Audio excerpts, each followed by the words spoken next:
online only.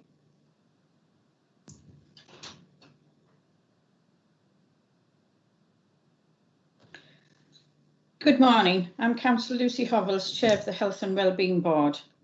This virtual meeting is taking place on the 18th of March 2021 and is being recorded live to the Council's website, and it will be available to be viewed for a minimum of 6 months.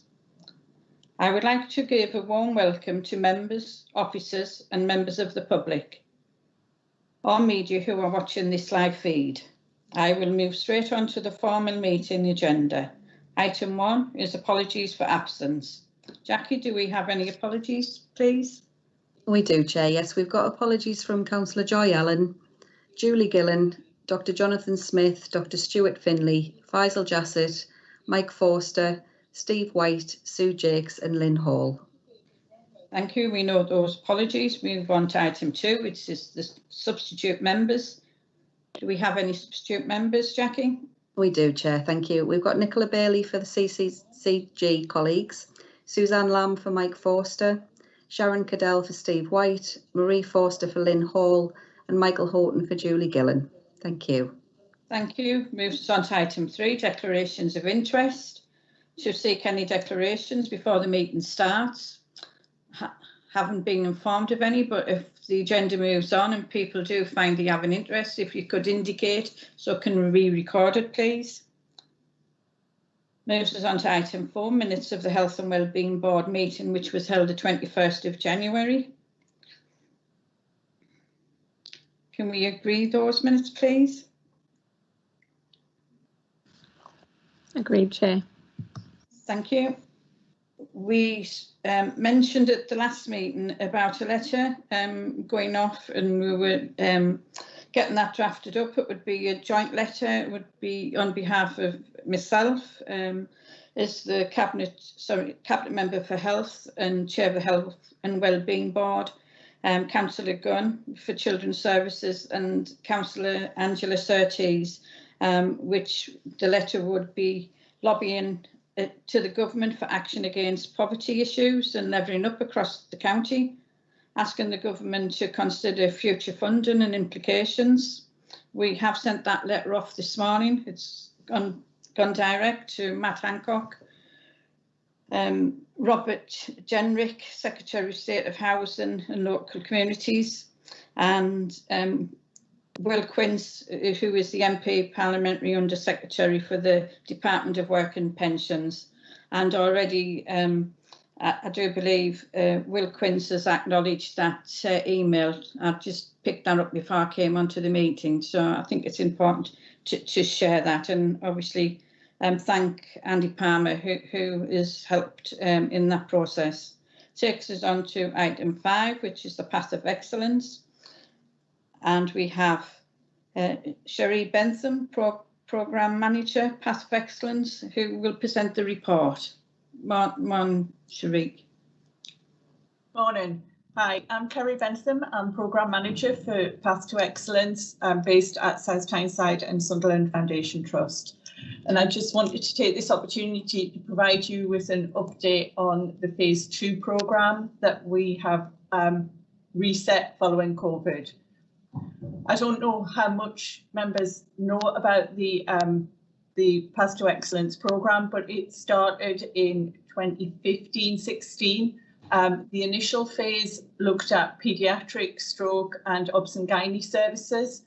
And the programme looks at the strategic transformation of the hospital services across South Tyneside and Sunderland sites. But obviously we understand that that impacts on some of the residents of Durham, particularly those in North and East Durham, who consider Sunderland Royal Hospital to be their local hospital provider. Phase 1 didn't significantly impact on the residents of Durham. The changes were predominantly for the South Tyneside residents, where stroke, maternity, gynecology and some of the acute paediatric services moved from the South Tyneside site to Sunderland. That work was implemented in August 2019 and has to date been without any significant concern. In fact, we've seen some real improvements, particularly in terms of stroke care associated with those changes. Phase 2 started at the very beginning of 2018 and initially included a whole range of services, including ED, medicine, care of the elderly, and general surgery and orthopaedics. We were doing really well with Phase 2. We had some working ideas. We've done lots of staff and public engagement. And we were in the process of pulling together our pre-consultation business case when COVID hit. So in March 2020, we paused the programme for a period of just over 6 months. And that was really to allow our clinical teams to focus on providing an operational response to COVID, which I'm sure you would all understand was the appropriate thing to do at that time. In October, we reset the programme. I joined as the programme manager at that point. And as we reset the programme, we did a situational analysis just to check, to be clear that our programme objectives and our case for change was still valid. Were we still trying to do the right things for the right reasons? That analysis confirmed that our objectives were still valid and that our need for change actually was probably greater than it had been pre-COVID. What we know is that the drivers for change for us were predominantly around workforce. So we have an ageing workforce. We face some recruitment challenges similar to many hospitals across the country, particularly in terms of nursing staff, but in some groups of medical teams. And we know from our staff engagement that many of our teams feel that covering these gaps means that they feel their health and well-being isn't great, that they don't have a good work-life balance, they're not getting the opportunities for training. So there is a need to improve the deal for our workforce. We also know that if we reorganise some of our services, we could improve the quality. So we provide good quality services now. We have got no significant concerns about that, but we know we could do it better by reorganising the way that we provide care. Like I'm sure Durham, but South Tyneside and Sunderland predominantly have an ageing population, and we have increased expectations as medical technology improves. We know that our patients and public expect more from us, and we need to have services that can respond to that demand. And finally, financial constraints. We all live in a world where we need to make sure that we make best use of the finances available to us. And at the moment, South Tyneside and Sunderland hospitals provide duplicate services. So we provide an on-call service on both sites. We provide emergency theatres on both sites. And there's some efficiencies to be got by improving the way that we plan and deliver our services in terms of financial benefit. Following COVID, the review of that kind of reinforced to us that all of those drivers were still valid. We know that during COVID, our workforce was under significant pressure, not just in terms of managing the COVID group of patients, but we know that we had increased sickness absence, predominantly around anxiety and stress, that we had a number of staff shielding and staff isolating, and that staff were trying to balance the pressure of managing the safety of themselves and their family against the pressure to deliver good quality care to their patients. During COVID, we saw improved and strengthened infection prevention and control guidance that we need now to embed, because we recognise that that new guidance needs to be part of our services as we move forward, and we need a way of embedding that in a sustainable way. And we saw a much greater emphasis on the need to split emergency and planned care to protect those patients who were coming into hospital for planned operations from exposure to COVID. And in terms of demand, we know that the national decision in wave 1 of COVID to cancel or postpone all non-urgent operations has left us with a significant backlog of patients waiting for surgery. Prior to COVID, we didn't have any patients waiting significantly long length of time for surgery. We now have a cohort of patients who have been waiting over a year for their planned operation, and we need to have a system that will help us address that. And we also saw maybe more unexpectedly, a reduction in people presenting to hospital, as I think all trusts did, for urgent and emergency care. And at some point, we expect to see the impact of that. So we know that members of our public were anxious about coming into hospital for advice or support or treatment. And so we expect at some point they will present to us, and potentially their needs will be more complex, or they will be more sick. And we haven't yet seen the full impact of that, but we expect to. So we agreed to reset the programme in October. We knew that the reasons for change was still valid, but in October, you'll remember, we were just starting to see the increase and the impact of the second wave of COVID. And so we needed to think about what was a practical and realistic approach. Path to Excellence is a clinically led programme, so we need our clinical teams to be actively involved. And that was a challenge for us at a time when the clinical demands were increasing again. So we made a decision to phase the programme, and whilst the work in medicine and emergency care still needs to be done, that was the group of clinicians that needed to focus on providing the COVID response.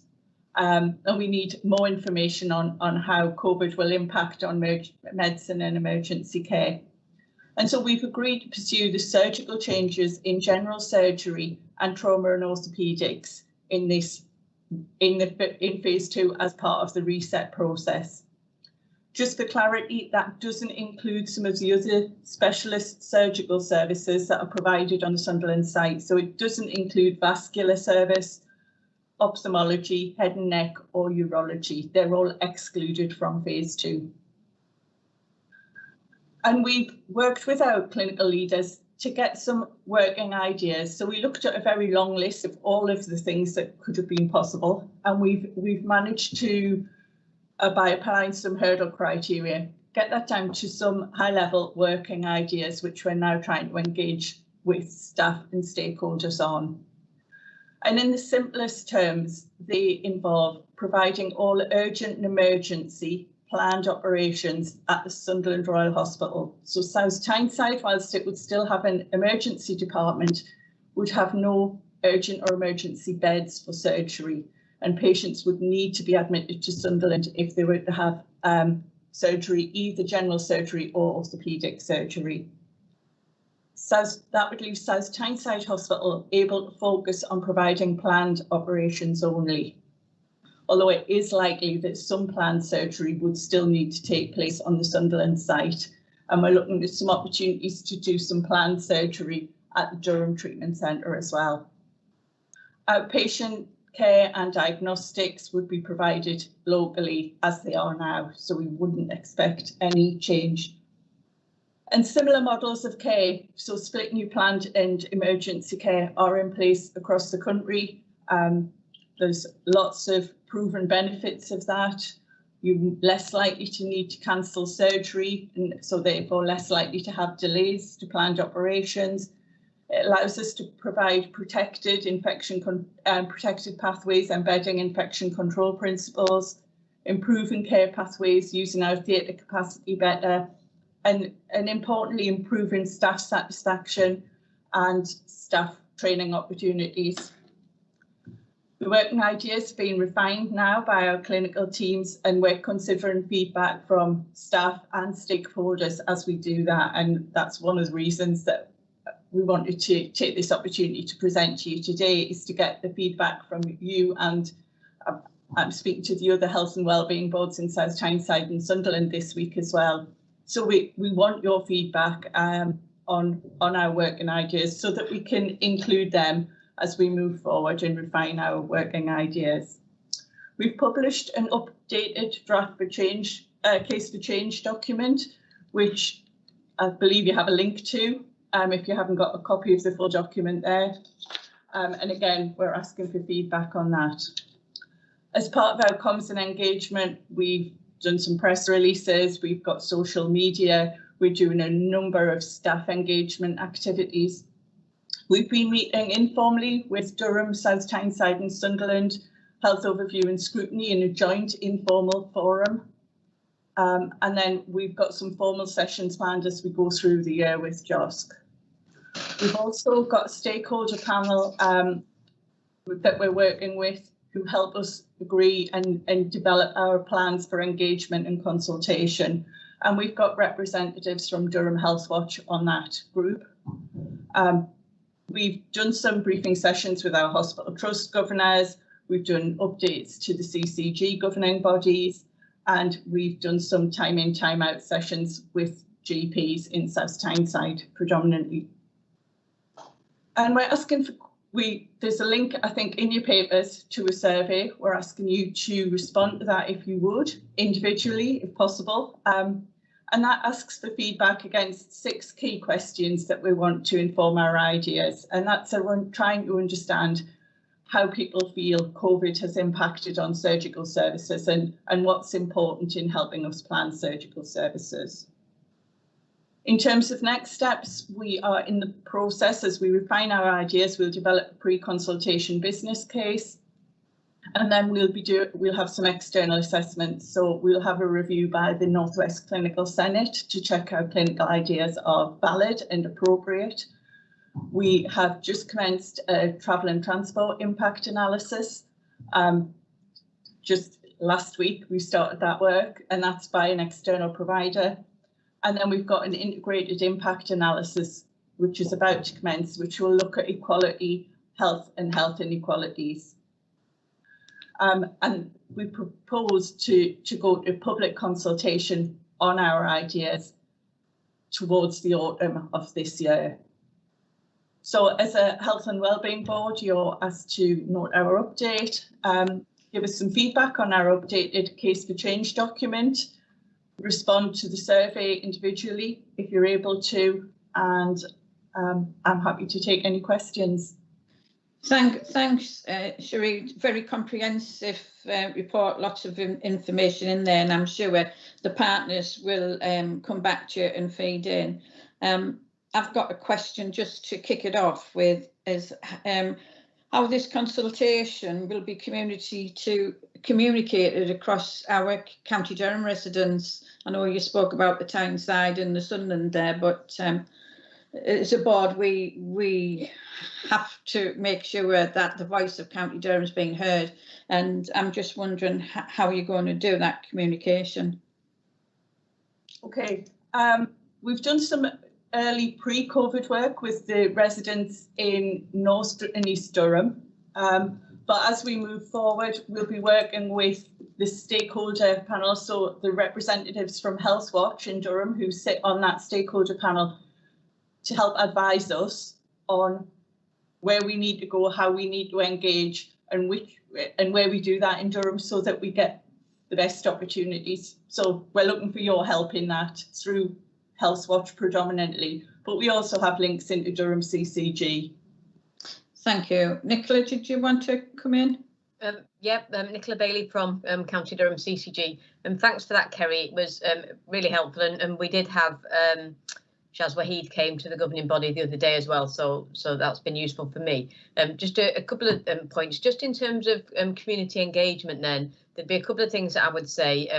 Obviously, to contact Daniel Blagden, who is the CCG's engagement manager, because he would be able to comment and support engagement in our populations over in East and North Durham, but also to probably speak to Faisal Jassat, who is the lay member for the CCG, with a focus on engagement and involvement, because Faisal also chairs a kind of a subcommittee of the governing body, which is about public patient and carer engagement. So that might be a useful link in. And I think my question was, and I'm asking the question on behalf of the population in that area. Clearly, the business case looks at moving a significant proportion of the elective work over to the planned work over to South Tyneside. And I suppose it's just understanding what impact that would have on some of the population from the east of the county who use Sunderland as their main hospital. Sherry? Yeah, it will. You're right. So thank you for the contacts. That's really helpful. In terms of impact on North and East Durham, yes, there will be, for planned care, we don't expect any change in terms of the service provision for unplanned care for the residents of Durham. They'll be able to access Sunderland as they do now. But the planned care, a significant proportion of it will potentially move to South Tyneside, yes. And so we've asked our travel and transport impact provider to specifically look at the impact on travel and transport for Durham residents. But one of the reasons we're looking to see if we can use Durham Treatment Centre is to try and provide something more locally where we can provide some planned care. So to try and minimise that impact if it's possible. And we've got some rough ideas of numbers. So around 300 patients currently have planned care at Sunderland across these two specialties in a year. Thanks, Sheree. Councillor Gunn, you have a question? Yeah, thank you, Chair. Yeah, it was interesting, actually, about the surgery waiting list, given that the BBC Radio 4 News this morning focused very much on that, and how the waiting lists might double by April. In fact, I heard that the chief executive of the NHS providers was saying that trumpeting worst case scenarios is not helpful in terms of a backlog. So I'm not going to trumpet those scenarios at all. Thank you very much for that presentation. My question relates to patient feedback. And so what I would like to know is, what has the feedback been from patients in relation to the changes that have been implemented in phase 1? Has this in fact improved satisfaction levels, which is hugely important? Thank you, Chair. Thank you. Sheree? I'm not sure I've got a comprehensive answer to that, so I can go away and find out. What we know is the early evaluation showed that we didn't reduce patient satisfaction, but I'd need to go and get some detail on whether there was any positive impact. We know that in terms of the maternity changes, we did lose some patients from our South Tyneside population, and we expected that. So we knew that we would see some drift both from South Tyneside to, for example, Gateshead and Newcastle, rather than patients moving to Sunderland. And that's just about natural geographic flows and the way that transport supports those flows. So probably haven't got the detail that you want, but I can go and I can get that and feed it back. That would be great if you could feed that back, and I'm sure if you work through Andrea, we'll make sure all the partners are very much aware of what's come back from you. Can I thank you very much for that, Sheree? We have got the recommendations to note, the contents of the report. So with that, I'll move on to item 6, which is the joint health and wellbeing. Yeah, Andrea. Okay, thank you, Chair. I don't know whether Nicola Bailey wanted to come back in on the. Sorry, Nicola. Sorry, Lucy, I was just going to ask before Cherry left whether there was any what work you would be doing potentially with County Durham and Darlington Foundation Trust for those individuals who would prefer to have their services in Durham because of the transport issues to South Tyneside. So I just wondered whether there was any discussions between the two trusts in relation to that. Yes, there will be. So we need to have conversations with County Durham and Darlington and QE about potential impact on them. As we know, patient choice will still be in place, and people might choose. We recognise that, particularly some of the residents of Durham might choose to have their treatment at CDDFT rather than move to South Tyneside. So those discussions will take place in the next few weeks. And I believe there'll be medical director to medical director. Okay, thank you. And you'll obviously feed back into Sheree, because I think that's really important for the people that have to go in that direction. And it's not so easy for the residents to do that in some cases. Michael, did you want to make a comment? Yeah, thanks, Chair. It would be remiss of me not to just mention Hartlepool, because obviously patients flow in a number of directions, and of course we'll take part in the consultation and also contribute to the analysis that Cherry had outlined. So it was just to highlight what's probably an obvious point, really, to be fair. I think it's an important point because the people that I represent go to Hartlepool. That's, like I've said, that's the nearest to us, to where I live and represent. You know, it's 7 miles, and when you're talking about having to go further, it becomes more difficult because the transport links is just not there. So thanks very much. All important points, and I'm sure they'll be picked up. We happen to move on. We go to item 6. Andrea. Thank you, Chair. I'm really pleased today to present the final draft of the Joint Health and Wellbeing Strategy for Board's agreement. So as our high-level document, it outlines how the board will work together to improve health and wellbeing, but also to reduce health inequalities for people in County Durham. So the strategy has been reviewed and has taken account of information like the Joint Strategic Needs Assessment, the County Durham Vision, our COVID-19 response, the Marmot 10-year review, and the Health Inequalities Impact Assessment that was undertaken on the back of the first lockdown. It also recognises that the wider impacts of COVID-19 are still unfolding, so we know that will take years to recover from. Since the first draft was presented to the board in January, it has been out for wider consultation. So that's been on the council's website, through overview and scrutiny committees, through the Youth Council and patient reference groups, just to name but a few. The majority of people who came back and responded had identified that they agreed or strongly agreed with our priority areas of starting well, living well and ageing well. And our life course approach also recognises the importance of mental health and wellbeing, physical activity and the social determinants of health, which cut across all of our priority areas. And it's also recognised within the strategy that partners will work with residents and community to deliver solutions together. You'll see in the report there are quite a few comments that came back as part of the consultation, and they've been responded to within the strategy through a multi-agency group. So issues like the importance of mental health for young people, which we know has been exacerbated throughout the pandemic, and the links between employment and health and poverty in health was also flagged. Different ways of accessing services, so particularly during the pandemic, for example, sexual health services, LGBT+ services.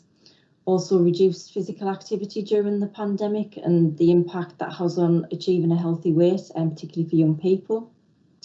We've also included links between health and wellbeing and the environment and climate change, and we've got obviously the climate change action plan, which we've aligned to. We also note within the strategy that there's 6 high-level objectives and performance updates will be provided to the board on an annual basis, so that's how we'll measure the success of our strategy. And in addition, we have an equality impact assessment which has been undertaken on the strategy, and that's found in today's papers for the board. So the recommendation in the report is to agree the Joint Health and Wellbeing Strategy 21-25, but also I'd ask the board to ensure that this high-level strategy is aligned to other relevant strategic documents developed by our partners, and also to share the document within their organisations and also on their websites, please. Thank you, Chair. Thank you, Andrea. I'm sure the partners will do that, but we have the recommendations there. So if we could agree those, and could I make a comment, because I know the number of changes taken place with it across in different areas, and we talk about the integrated care organisation and the ICP, and we now have the appointment being made for the ICS, which is Sir Liam Donaldson, and obviously they'll be outlining the ambitions for County Durham as well. So I would like to think that we as a board shared our document, this document, with Alan Foster and Sir Liam Donaldson, so it gives them a flavour and an understanding of what our priorities are. So I would ask members if they would agree to that, and I'll make sure that happens. I know they already have had conversations with myself and the good work that we do, and because in some cases we are leading the way, and I'm saying that's all down to the partners around this table. So it'd be good to share that document, and also at some point showcase some of our integrated care system projects as well. Okay, I'll take us on to item 7, which is health and social care integration, which is a standing item on the agenda. Jane Robinson, supported by Michael Lang, who will give us a verbal update, please. Apologies, Chair. Sorry, apologies, Chair. I think Sharon Cadell would like to come in relation to... Sorry, I've missed that. Chair. Yeah. Thank Sharon? you, Chair. Thank you. It was just Andrea. Absolutely, we'll definitely support this and ensure that it's a read across in terms of our own strategies where at all possible. I just wondered if there's an intention to develop a summary version of the strategy, a plan on a page, which is fairly common. I just think that might be helpful in terms of just people grabbing hold of the thrust of this document. Andrea, do you want to? Thank you, Sharon. We did have an easy read version, so when it went out for consultation, we developed an easy read. So we will look at developing the plan on a page and see how that aligns with what we've done already. If that sounds okay to board members. That's great, thank you. Thank you. I've missed no one else. No, takes us to item 7, health and social care integration. Jane? Thank you, Chair. I'm Jane Robinson, Corporate Director for Adults and Health at Durham County Council. And I think just a couple of things from myself, Chair, and then I'll hand over to Michael. We mentioned, I think, in previous meetings that we were reviewing the governance in terms of our integrated arrangements across the county. And just yesterday, Cabinet endorsed that approach that's been suggested, and now the CCG have also endorsed that approach. And just from a timing perspective, Chair, what we'd probably like to do is do a brief report to the next meeting, just outlining the new arrangements going forward, which we look to introduce from next month, which are about the creation of the County Durham Care Partnership Executive, and also a forum and a range of associated partnership boards. So now we've got that kind of formally endorsed, we will be able to bring that back as a presentation if that's okay.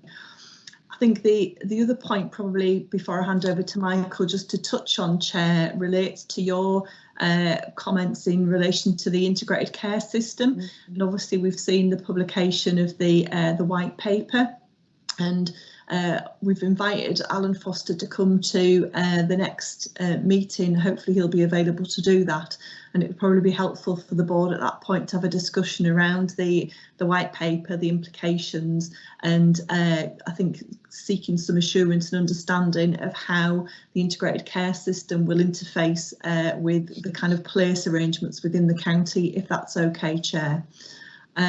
And I'll just hand over to Michael at that point for any update from himself. Thanks, Jane. Morning, Mike. Good morning, Chair. Good morning. Thank you very much, Jane. As Jane said, we've been concentrating on changing procedures and structures in preparation for the new white paper arrangements coming on. But we've also been doing some practical work about services. We are now with partners looking to restart the integration programme. That means we will have a look back at the TAPs to see how successful those teams around the practice have been, and all of the feedback we've had from GPs is that they are highly valued.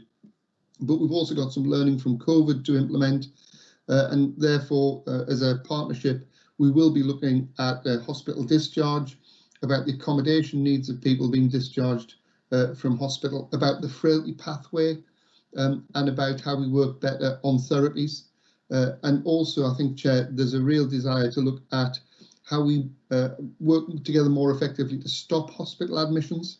So there'll be some work going on there with the Trust, with GPs and with our CCG colleagues about how we reduce the number of admissions to hospital, particularly through accident and emergency. So that's the work programme that's being developed. With your permission, Chair, alongside the presentation that Jane talked about, we'll bring that back to a future meeting. Thank you, Michael. Really helpful. And the invite to Alan, I'm sure, will be very much welcomed. So we note the report. If no one, Nicola, do you want to comment or question? Yeah, just a quick comment, obviously to support what Jane and Michael have said, but also important that the Health and Wellbeing Board are aware of the implications of the white paper in relation to the County Durham CCG won't be in existence after next April. So one of the things that the CCG are doing is to actually look at what are the key things we want to deliver over the next year, and we'll make sure that those are linked into here as well. Yeah, very, very important. Thanks, Nicola. Councillor Gunn. Yes, thank you, Chair. Yeah, the health and social care integration, which Jane has mentioned, and which actually was moved in Cabinet yesterday by Councillor Hovels and seconded by myself. Hugely important, absolutely hugely important, but even more important, I think, is how we ensure that residents actually have some knowledge of what is happening.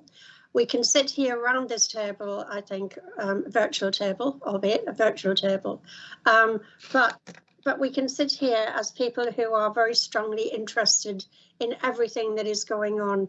And some of these things sound very, very complex. In fact, some of them are very, very complex. So from the point of view of representing residents who do find these things complex, but who really want to know, how is it going to improve patient care? How is it going to improve things for them? And that, I think, is one of the key messages that we need to get across. The other aspect of it, of course, is the white paper implications. Absolutely crucial.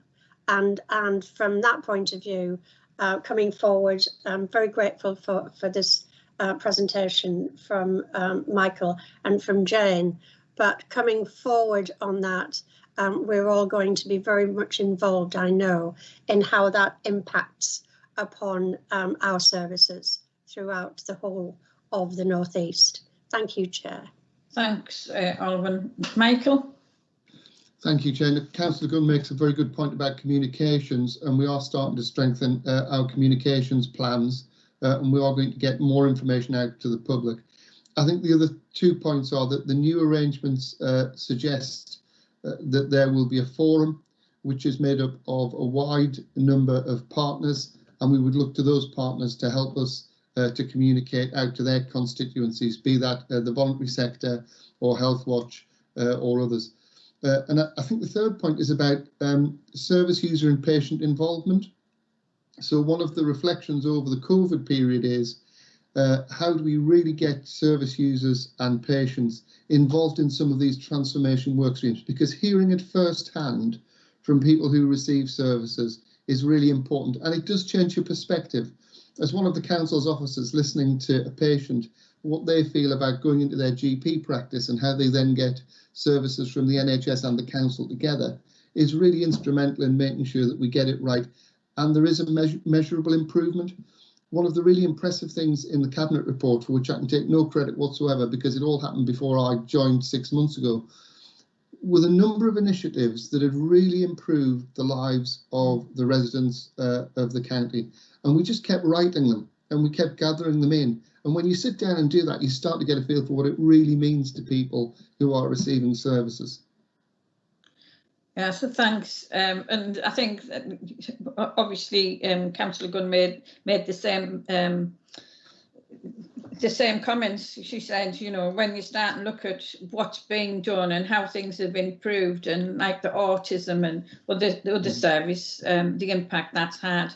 And yeah, we should be telling people about that. And if we can find a better way to do that, it's got to be good. And obviously we'll be using the vehicles that we have in place, and I'm sure the AP would be happy to do some of that as well for us, and I'm sure we'll be using lots of different methods to get that communication out to people and make sure we have that wider engagement with our communities. Thank you. We have to move on. Item 8 is the public health update. Amanda? Morning, Amanda Healy, Director of Public Health in County Durham. Thanks, Nicole.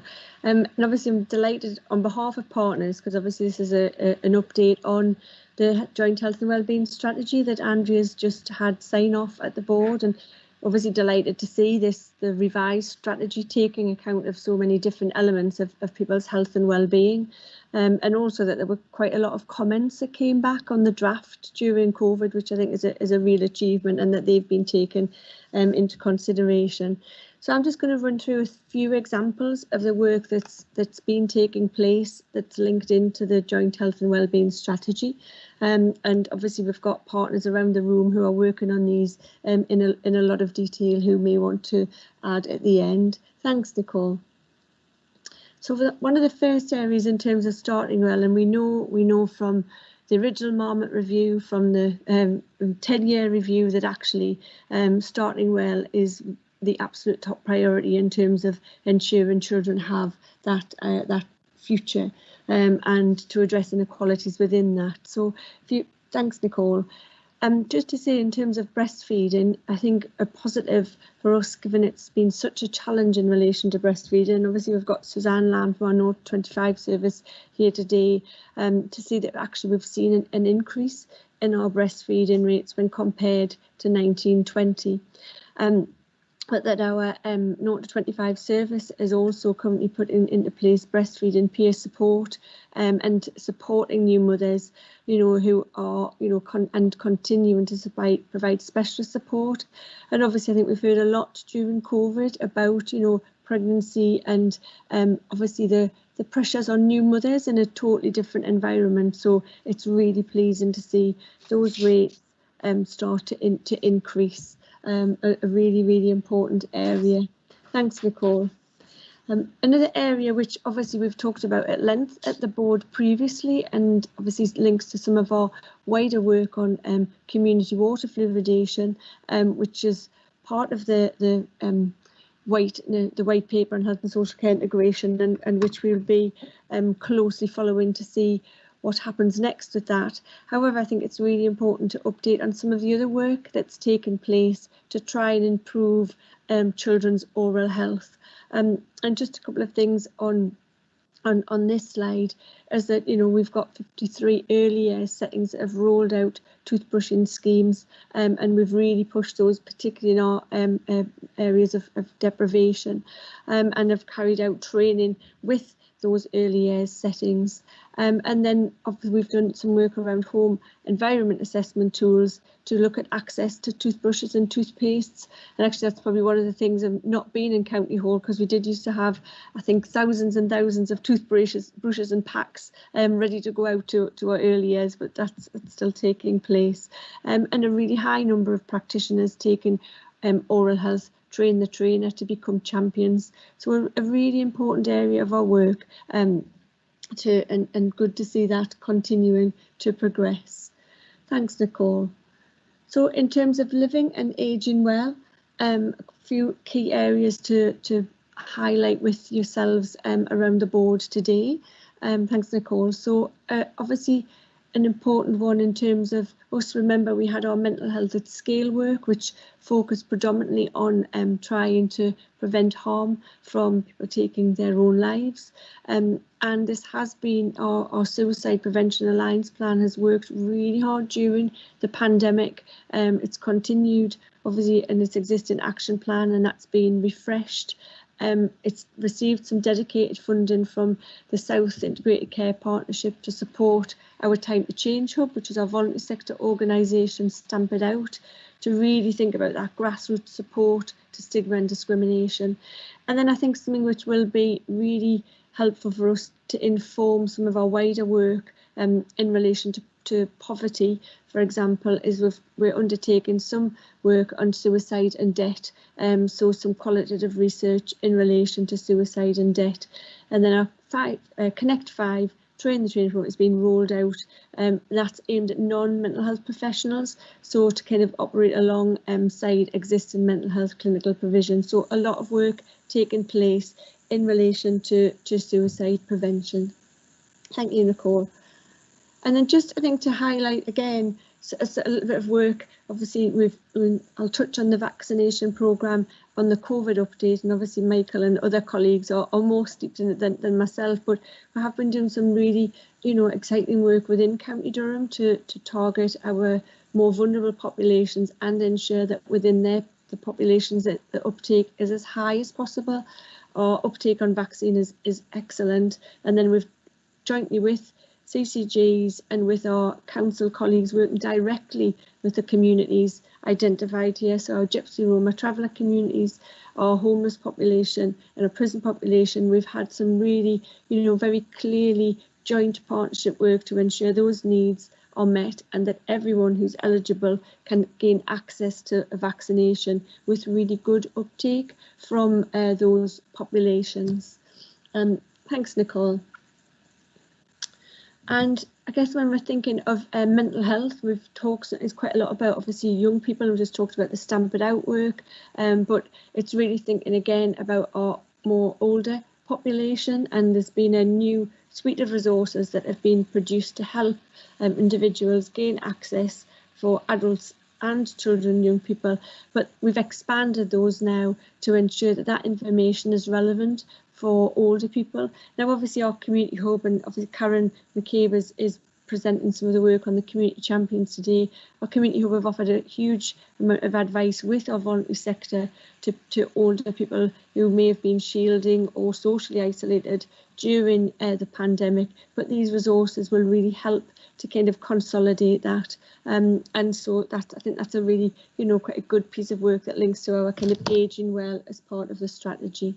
Thanks, Nicole.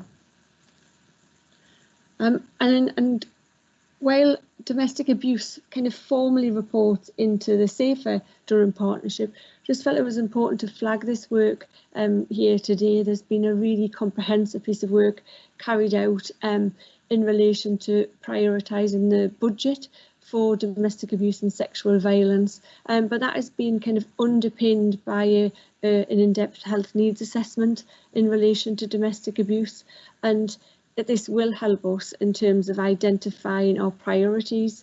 And obviously we've got Sharon on the call today, chairs the DASFEG group now, which is really positive, and we've agreed some joint funding going forward to support managing our perpetrators programme, and this has turned very much into a multi-agency partnership approach, but certainly that budget prioritisation exercise, which will inform joint commissioning and the needs assessment, will ensure, and again what we are seeing is an increase in referrals. It will really ensure that we address those needs as we move hopefully into recovery from the pandemic. Thanks, Nicole. And then just finally, colleagues, workplace and population health. So I think just an area to flag there is a county-wide multimedia campaign focused with our workforces and predominantly focused on mental health. So again, really bringing mental health to the fore, and then some dedicated work in terms of our healthy settings. Again, in our strategy, it's not just about behaviour change, it's about the environment in which people live, and a real exciting piece of work around active travel and thinking about cycling and walking design and training, that's taken place with over 50 people trained. So, some great opportunities that have been maximised during the pandemic.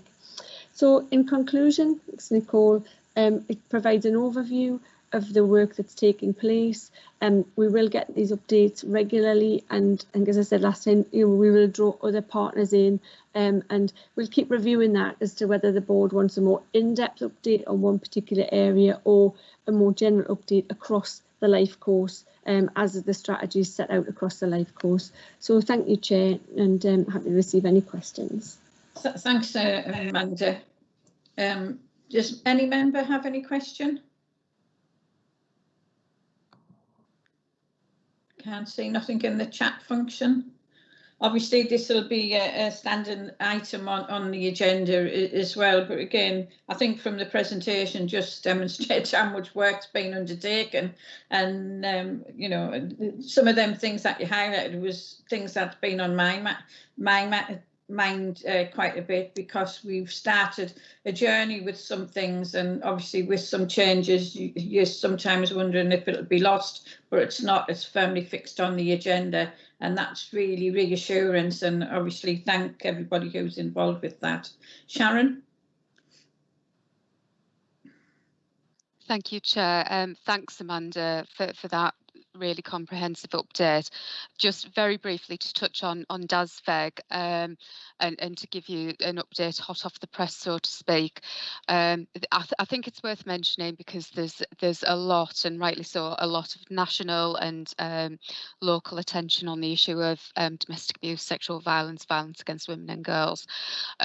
But I can also update you that in addition to that coordinated piece of work that's going on around the health needs assessment and the budget prioritisation exercise, what we're also doing is very much whole system and looking at the whole sort of coordinated community response model, the forthcoming domestic abuse bill, so that the work we are doing is truly whole system and is kind of thinking about our levers and our levels of influence as well, from kind of strategic, engaging all of our partners, civil society groups and grassroots groups who will make the difference in terms of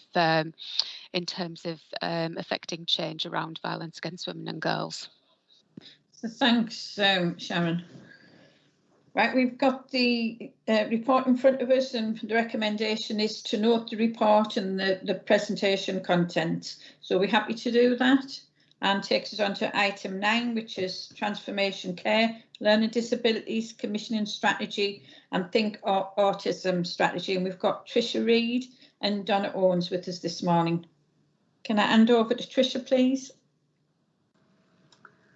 Hi, yes, I'm Tricia Reid, Strategic Commissioning Manager for Mental Health and Learning Disabilities with the Council, and my colleague Donna Owens is going to introduce the report, and we're going to update on our relevant sections.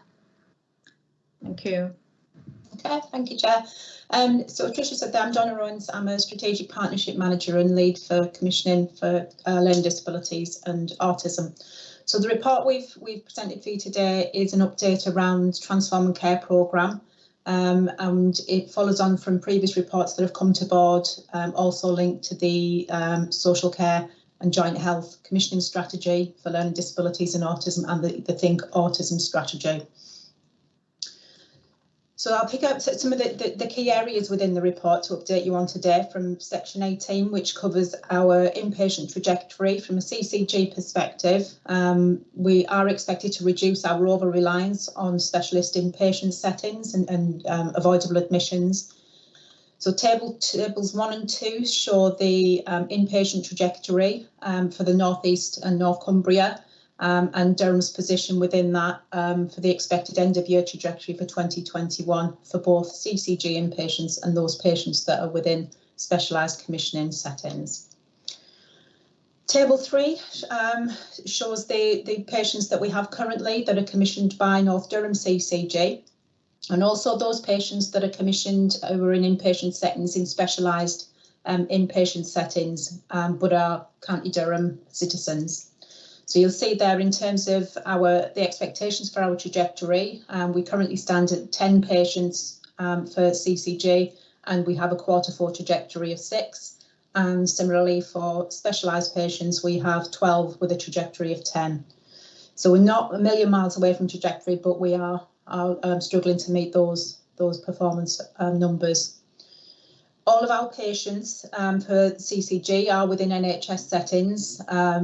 The majority within specialist learning disability inpatient beds, and 3 within mental health settings.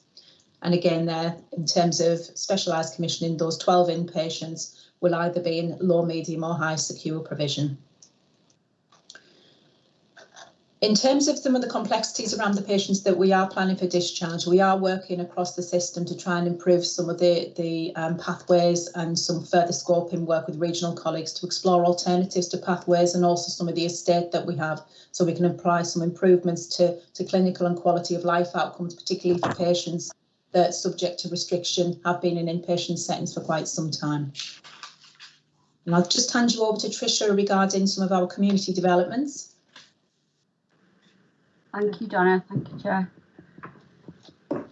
So despite the impact of the pandemic, commissioning activity related to transforming care has progressed over the last year. We linked that, as Donna said, with the local commissioning strategy for learning disabilities and autism, and we have a group, the Transforming Care Local Implementation Group, that oversees some of the work. So we've primarily been working on business cases for new community services for the people in the transforming cohort. So that's people who have learning disabilities, may have autism as well, and mental health difficulties, but they have behaviours of concern and very complex needs, so they need very specific kinds of services. So we're working on two main accommodation-based services, one residential and one supported living, and together they form part of a local transforming care, what we call step up, step down pathway. That's helping people come out of hospital, make that transition, but also preventing hospital admission, which might be in a planned way, but might be an emergency. So residential accommodation lends itself more to supporting people in emergency because of the kind of legal frameworks and the kind of the type of environment. So we've recently taken some reports to our management teams and we've had approval in principle. Both of those projects require capital funding, so there's further work to go through to get those agreed through the council and CCG planning processes. We've been looking for the residential step up, step down service at our kind of Durham County Council in-house respite service as a possibility, and we've also been looking at a suitable site for the new supported accommodation.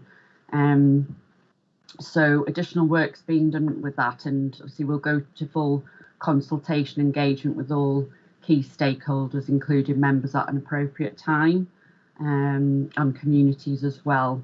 So the advice from CQC, Care Quality Commission, and the national guidance around building the right support, which is linked with the Transforming Care programme, states that our new services need to be quite small, integrated with the community as much as possible.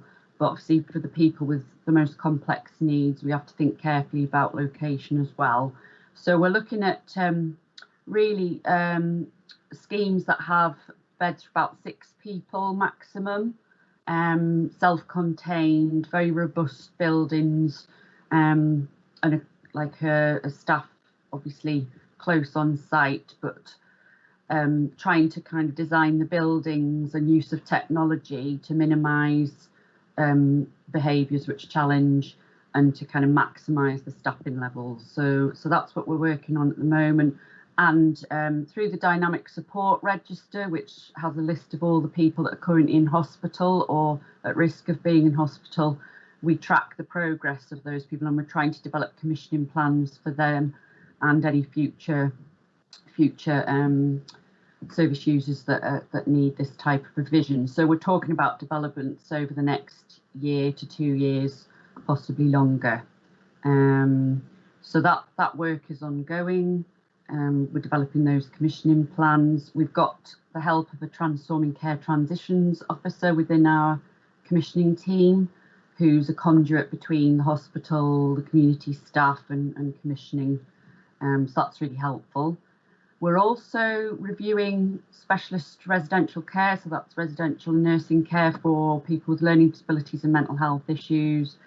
We have a project manager in place since October, and that's looking to kind of review the placements, the needs of people and plan for future provision, as well as trying to get contractual issues addressed, as well as the variance in the different fees across the market. So despite the pandemic, we've had a lot of work ongoing, so that's testament to the teams involved. And I think going forward, we're obviously we've been maintaining virtual meetings around the autism strategy and the Learning Disability Commissioning strategy. We're planning a virtual autism event in April to coincide with Autism Awareness Week. It's safe to say that some of the work within the original strategies has had to be halted, and we've had to reprioritise because of the pandemic. So, for instance, we've had to look more at day services as they've closed. We've looked at the use of technology, and we're starting to look more at the needs of older people and transitions for young people coming through more. But definitely our focus has been on accommodation, because we've got quite a lot of pressure on placements trying to find the right sort of provision for people to support them in the community as best as we can to maintain independence and to keep them safe. So that was my update, and I think back to Donna for summarising and the next sections. Yep. Thanks, Tricia. So in terms of in terms of our approach to wellbeing and our long-term plan commitments as well, there you'll see there's a section 56, the ambitions at a glance are set out there for adults, children and young people, and again a really important focus on keeping people safe and healthy, particularly in our communities, especially young people, and some of the health initiatives that we really do need to focus on around autism, annual health checks, and mortality as well. So we'll be working with a number of stakeholders, families, young people, carers and people within inpatient services to develop our plans for the next 3 years.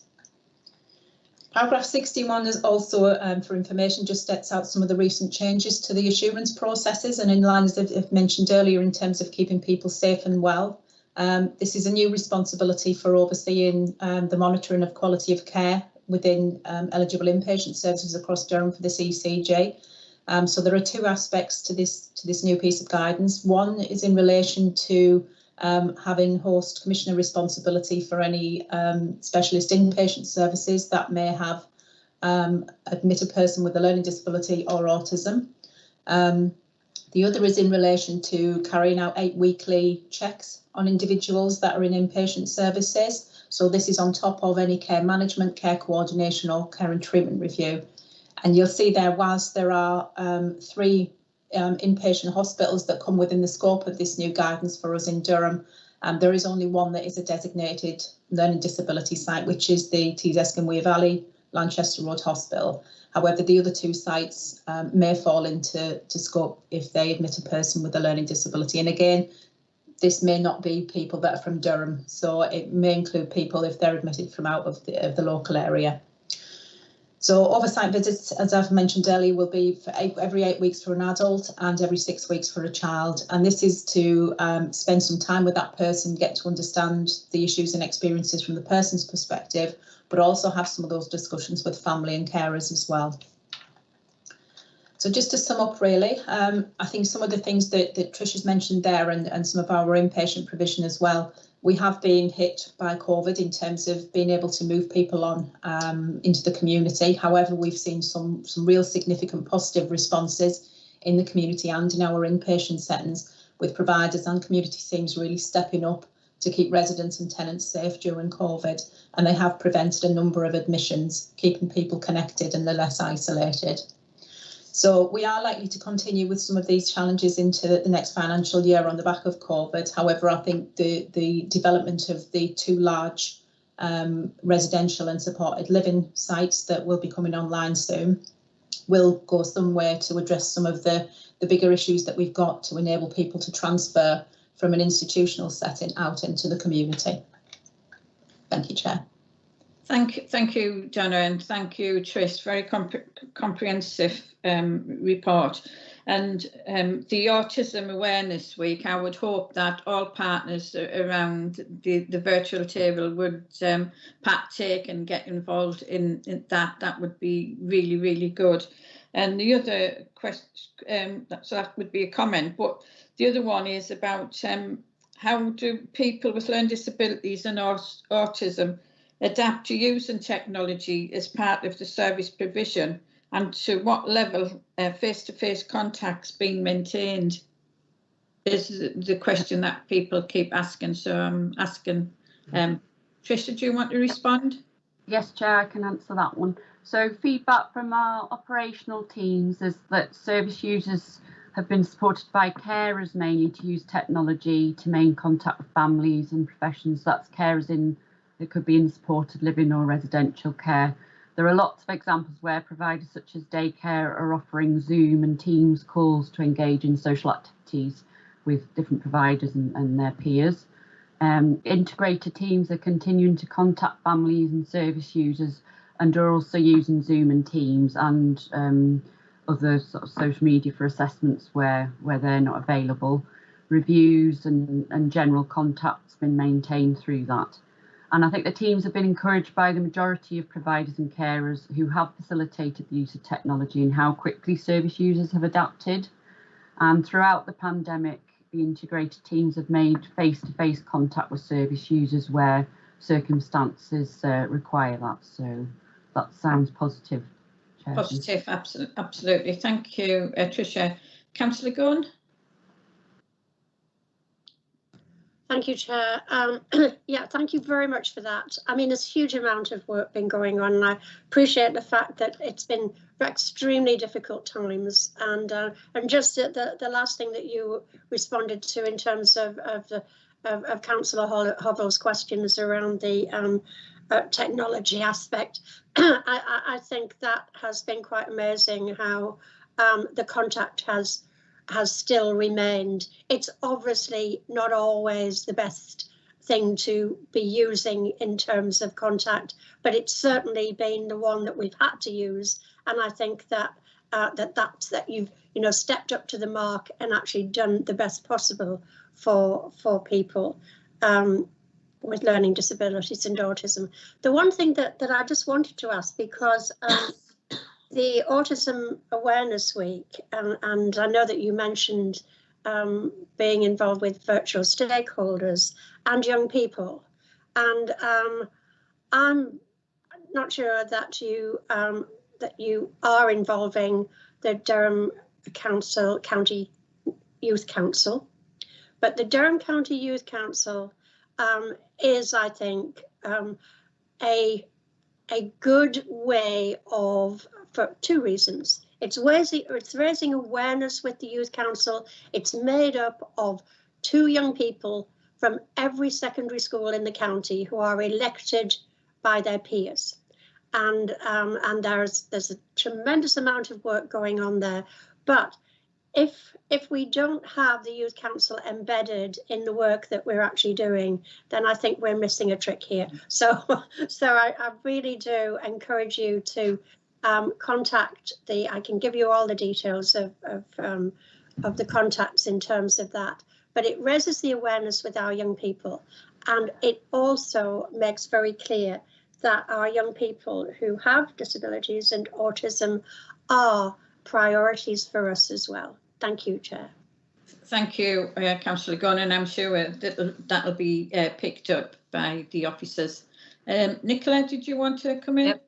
Just a couple of points. I completely agree with Councillor Gunn's comments about about connecting young people together. I think the other thing, just to make the board aware of, is there is quite a lot of investment in the employment of young people, particularly with autism or people with a learning disability, and we have quite a lot of investment in community voluntary sector services around that as well, to ensure that people are kind of connected up. So that's so there's the generic youth council, as Councillor Gunn has mentioned, and then there's some specific work we're doing to make sure that people are involved. I just had a quick question, and I kind of know the answer to it, but I'm not sure everybody else would know the answer to it. Donna, just thinking about those numbers of people that we've got that are needing to be discharged because it's inappropriate that they're in hospital.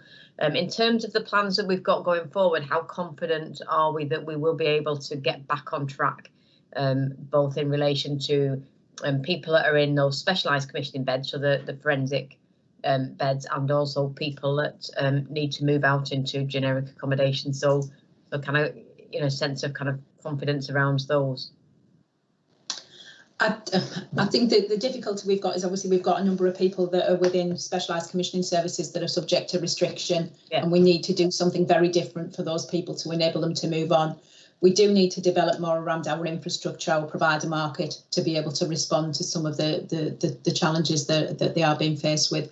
I think with some of the work that we're proposing to do across the system, I feel more confident that we're going to be able to get some traction. But we are dealing with some very, very complex individuals who don't need to be in hospital predominantly, but we just do need the community provision to be able to support them safely. Thank you. Thank you. We have the recommendations there. Are we happy to agree them? And with that, I move on to item 10, which is health protection annual assurance, and welcome Chris Allen this morning, who will provide us with the update. Thank you, Chair. Hi, and good morning, everyone else. I'm Chris Allen. I'm a consultant in public health, and I'm here to present the annual health protection assurance report on behalf of Amanda, to provide recommendations to members of the Health and Wellbeing Board, and to take any questions on the report. I'd just like to say we usually present this report alongside Public Health England, but they're unable to be here today due to taking action on the pandemic. The report doesn't directly address the pandemic itself and its impact, as that's picked up elsewhere, but it does reflect on how the pandemic has affected health protection functions and programmes. I'd also like to say the report's been put together with input from a wide range of people, and I'd like to take the opportunity to thank them for their contributions. Thanks, Nicole.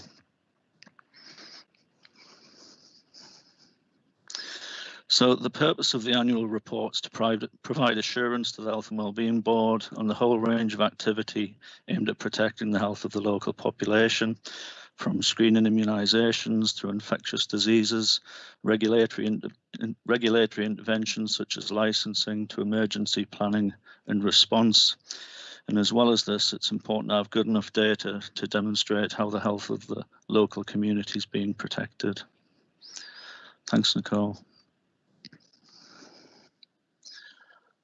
So this slide shows some of the main successes over the course of the past year. For example, we've seen an increasing uptake of the flu vaccine by all eligible groups and amongst local authority staff, which I'll come to in more detail later. And children have received sustained levels of protection over the year as the national childhood immunisations and screening programmes have been maintained. Thanks, Nicole. So as regards to screening, as I said before, while the childhood screening immunisations programmes have generally been run as usual, this hasn't been the case for all adult screening programmes, with 4 programmes currently recovering and 1 programme that's since been restored. On this, we'll need continued assurance on the restoration of the 4 programmes from NHS England and Improvement, and also to ensure there's equity in access and coverage. Thanks, Nicole.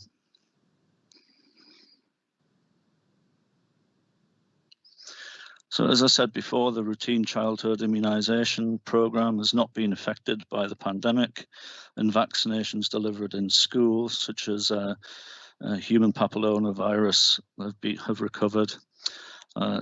Information on the uptake of COVID-19 vaccinations is now available on the Durham Insight COVID-19 surveillance dashboard. Shown, for example, uptake at 100% for people aged 75 to 79 years and 75% currently for those with a clinical risk. And Amanda and Michael may say more about this later on the COVID-19 update. Uptake of flu vaccines improved across all cohorts from the previous compared to the previous year. For example, 71.4% of people aged 65 and over were vaccinated in 2019-20, and this went up to 84.2% in 2020 to 21. And for people with chronic respiratory disease, uptake has gone up by 10%, and this has been one of the key areas of focus for the local immunisations board since it was first established. Last year, the local authorities flu programme was extended to all staff, and this has seen about almost 4,000 staff take up the offer. which is a great achievement. But on the downside, uptake of shingles vaccine remains low, and supplies of pneumococcal vaccine continue to be limited. This is a national issue. Thanks, Nicole. So as regards outbreaks and communicable diseases, as residents of County Durham generally have good uptake of vaccine preventable diseases, we generally see a low incidence of such diseases such as mumps and measles. During the course of the last year, the council's established an outbreak control team sitting within public health, and the team has a rota covering 7 days a week to respond to inquiries, clusters and outbreaks. We've also established a rota covering other key functions, so a coordinated response ready to act at any time. We continue to work with the clinical commissioning group on issues such as antimicrobial prescribing and infections acquired in healthcare settings, working with colleagues in medicines optimization and the infection prevention and control team. And finally, we plan to develop a sexual and reproductive health strategy for the local population. Thanks, Nicole. So in terms of strategic regulation interventions, this section of the report primarily comes from the community protection team, who are responsible for statutory functions such as licensing, responsible for occupational health, air pollution, and food and housing standards, amongst other things. The team's been central to the pandemic response, for example, in working with employers to maintain safe working environments and taking action on non-compliance. Additional funding has been secured to build capacity within the team, helping to address additional needs arising from the pandemic and the EU exit. And the team will continue to be involved in developing a multi-partner place-based approach to tackle issues and build cohesion within communities. And that's called MEME, the Making Every Adult Matter programme. Initially, the team will focus on Horden, and the team will be established, we're thinking about May to June time. Thanks, Nicole. So as regards preparedness and response, as members of the Health and Wellbeing Board will be aware, partner organisations have pulled together very well to respond collectively to public health incidents during the past year. During this time, emergency response protocols have been reviewed and revised, especially in relation to evacuation emergency rest centres, taking account particularly of working in a COVID secure environment. In February 2020, a very timely event took place where the recently revised excess deaths framework was tested, which helped inform and shape the work of the excess deaths cell, providing assurance on the management of chemical environmental hazards. Plans are in place for the 2 coma sites in County Durham, and providing assurance on the overall response to COVID-19. Amanda sits on the Strategic Command Group within the Local Resilience Forum. Business as usual has continued within emergency preparedness and response, as you may know, including dealing with the fire in the Old Eldon area. Thanks, Nicole. And so I come to the final slide and the recommendations within the annual assurance report. Members of the Health and Wellbeing Board are asked to note the content of the report, the performance in County Durham across all childhood immunisations programmes exceed national standards and averages, and that the report provides broad assurance that effective processes are in place for each of the key strands of health protection activity. Members are also asked to support 3 ongoing needs: the need for further assurance in relation to flu and COVID-19 vaccination, the need for assurance, it's already been mentioned, on the transfer of CCG and Public Health England functions, including the functions for health protection, emergency response and screening immunisations programmes, and for infection prevention control, and for further identification and response to emerging health protection priorities and to be updated accordingly. Thank you, Chair. That's the end of my presentations. I'm happy to take any questions. Thank you, Chris. Very comprehensive report there. Can we agree the recommendations, and then I'll open it up for questions? Can we agree? Thank you. And now go straight to Councillor Olwen Gunn.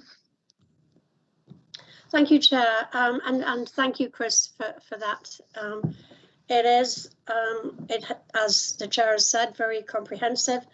I'm extremely concerned about the abolition of Public Health England and the creation of the new National Institute for Health Protection. That it's happening at what are extremely challenging and absolutely unprecedented times. You may not be able to answer this question, but I feel that it's got to be raised in this board anyway.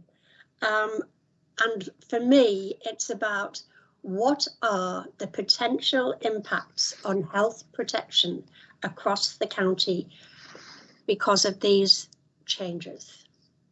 Thank you. Thanks, Councillor Gunn. I'd agree that it is a very difficult question. I'd be very grateful if I could defer to the Director of Public Health. Thank you. Thanks, Jen. Thank you, Councillor Gunn. I mean, I think as a board, I think we've already raised the concern in relation to the abolition of Public Health England. I think at this time we still do not have a huge amount of detail in relation to the National Institute of Health Protection and what will come under its banner, whether NHS Test and Trace and the Joint Biosecurity Centre and Contain will all sit within that function. We have continued to ask, and solely just after this meeting, we've raised it directly with the Chief Medical Officer, and some of the Directors of Public Health have got a meeting directly with him and the regional directors, including Peter Kelly, just after this meeting. We have also asked Peter Kelly, the current Regional Director of Public Health, to attend the next Health and Wellbeing Board to give us an up-to-date position. And obviously, Councillor Hovels did write on behalf of the board, and I don't believe I've actually had a response to that letter as yet from the Secretary of State for Health. So as part of the Association of Directors of Public Health, and I know obviously Nicola from the CCG, Jane as Director of Adults, are all, you know, concerned and want to preserve the things I think that we would want to preserve here would be the relationships and the expertise that we have within our, particularly from a health protection point of view, if we're discussing health protection, the experience, the expertise. We would not want to see that go remote. We've got very close working relationships in the North East. You know, people who work into County Durham from Public Health England know our patch and work with us very closely, and that's been strengthened through the pandemic. So I think we're right to be concerned and to continue asking the questions and to seek that assurance of what National Institute of Health Protection is going to consist of and what that means for us locally. Because the other thing that we're not sure about is what would be devolved locally as well. And while Chris has reported that we've bolstered our capacity locally, it's still not to the level of experienced health protection consultants that we would need to tackle those range of infectious diseases, emergency hazards that would be taken on by NIHP. So not a full answer, Councillor Gunn, but I think we've got to keep on with the raising it as a concern and seeking that assurance and what we would like to see locally and regionally. I think it's a very important question. I think unless we have a seat at the table, you can't shape and mould and develop what's needed for County Durham. And I think it was important that we wrote and sent off to Hancock and expressed that. And you know, them kind of conversations are happening right across the region, really, with senior politicians and public health directors, because we all have that concern that you've raised, Olwen.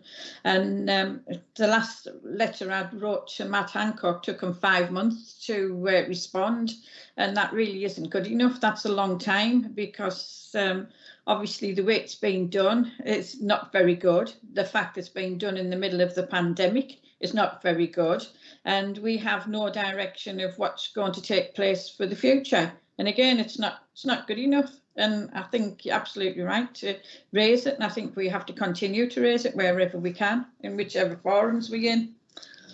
So, sorry, I'm on my soapbox. No, thank you, Chair. I have a second question. Yes, if I could ask it of Chris. It's much more simple question, Chris. You'd be pleased to know, and thank you, Amanda, for that response.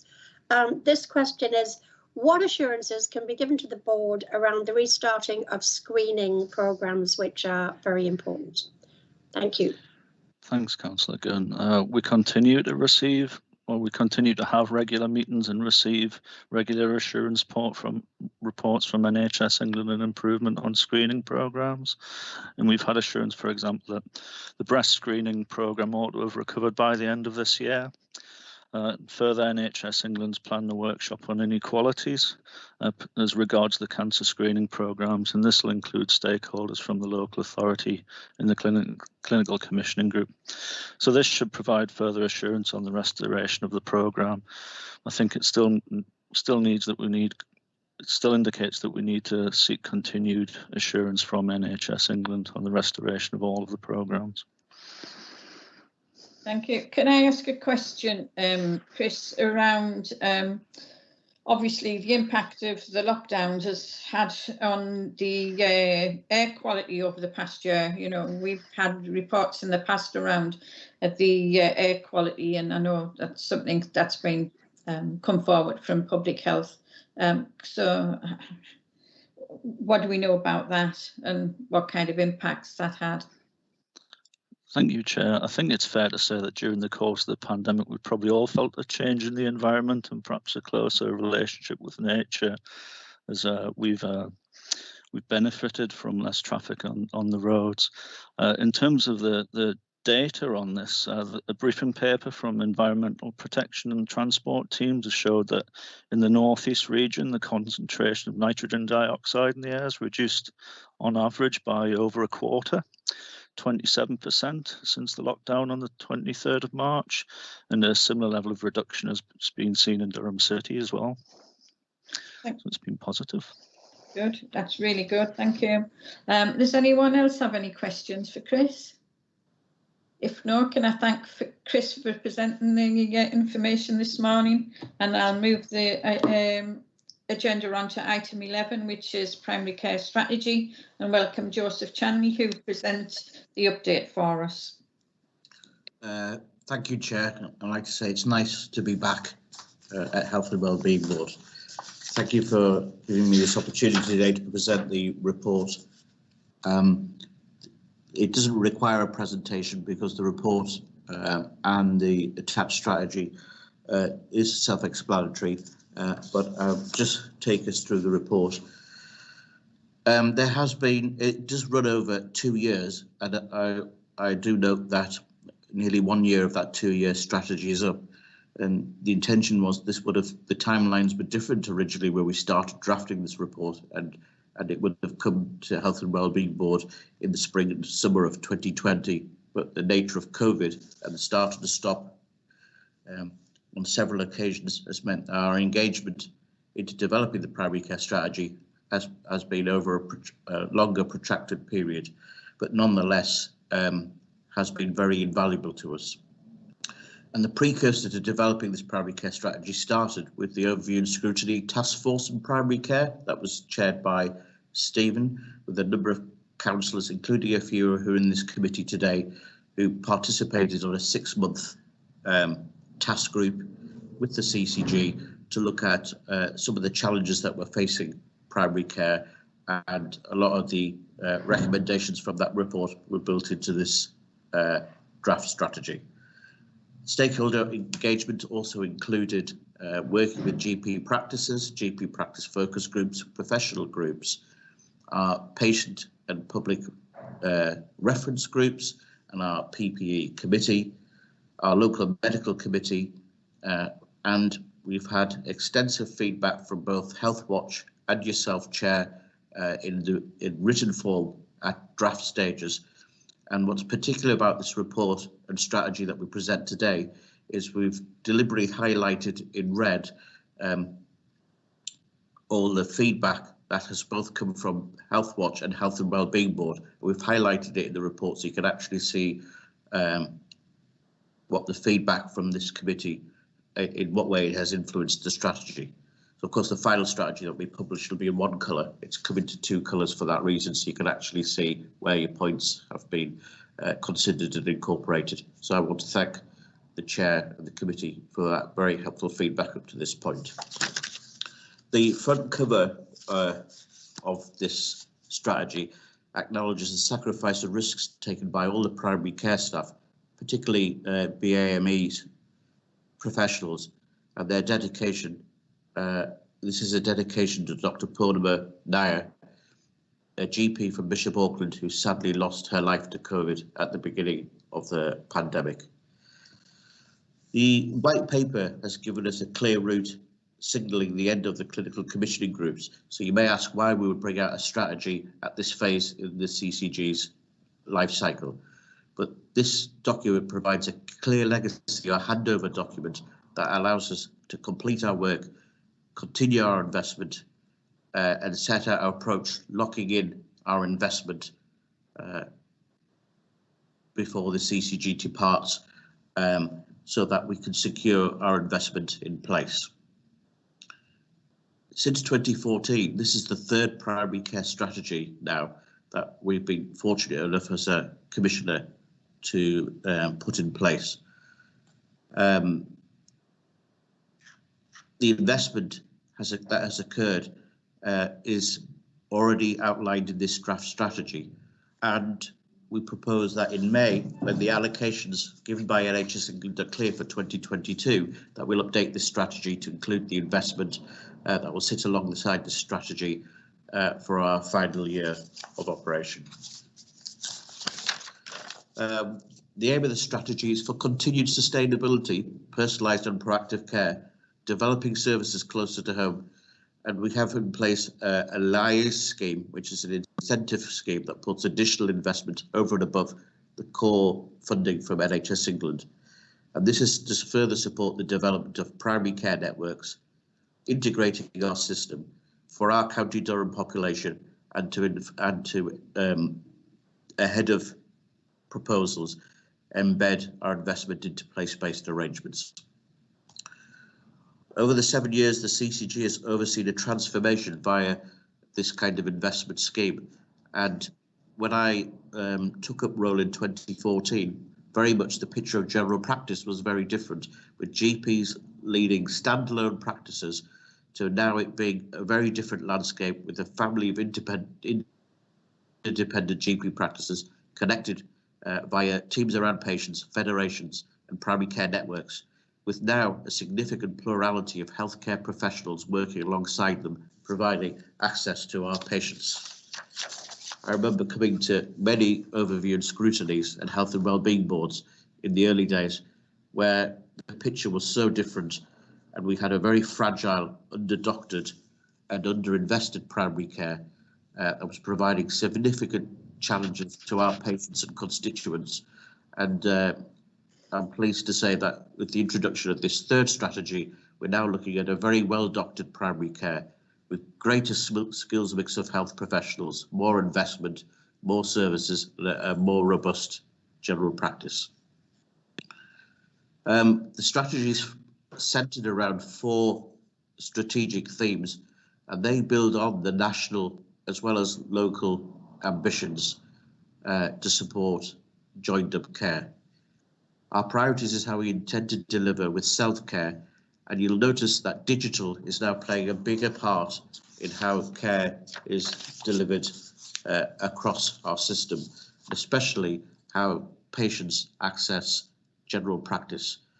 And many mediums have been developed with triage, video triage, patients being able to make an e-consultation and have a response within 24 hours from their GP. We recognise that even though this was being accelerated by COVID, that this has actually transformed the way patients access their GP practices. One of the main strands of this primary care strategy is our liaise investment scheme, which is the investment that the CCG is proposing to put into general practice over and above its core funding. Since 2015, we have been developing this scheme and increasing our investment year on year to support reducing health inequalities, promoting care closer to patients, and bringing partners working together in a seamless way for patients. The current scheme that we're implementing from April 2021 is a 3-year scheme so that we can embed the improvements we have made to date and ring fence this investment for general practice into place for the next 3 years. One of the components of the new scheme is very much around how does patient engagement be a part of the new primary care network landscape. Because as you know, there's already established patient engagement structures throughout County Durham with our patient participation groups at practice level and our patient reference groups at locality level. And now we're proposing that our clinical directors through this scheme engage with their patients from their practices and have a voice in primary care networks. We further strengthened the proposal by also asking primary care networks to engage with their area action partnerships, which will be a key strand in this scheme. The finances are very much spelled out within this strategy, Chair. So for every ambition and every strategic and operational theme, we've also outlined the investment that will go with each of these developments within the strategy, so that and that's very much given us a roadmap during this year, even though the strategy has been sitting in parallel and being developed throughout the year. Monitoring of the scheme is set out in this strategy so that we know that that what we're doing is effective for patients and it is also value for money. That concludes my summary of the strategy, and I'm happy to take questions, Chair. Thank you, Joseph. A lot to absorb there, but thank you very much for presenting it and obviously explaining the contents within the report. We have the recommendations there, so if I could ask for the recommendation to be agreed, and then I'll open up for questions. Can we agree the recommendations? Thank you. Agreed. Does anyone wish to ask any question?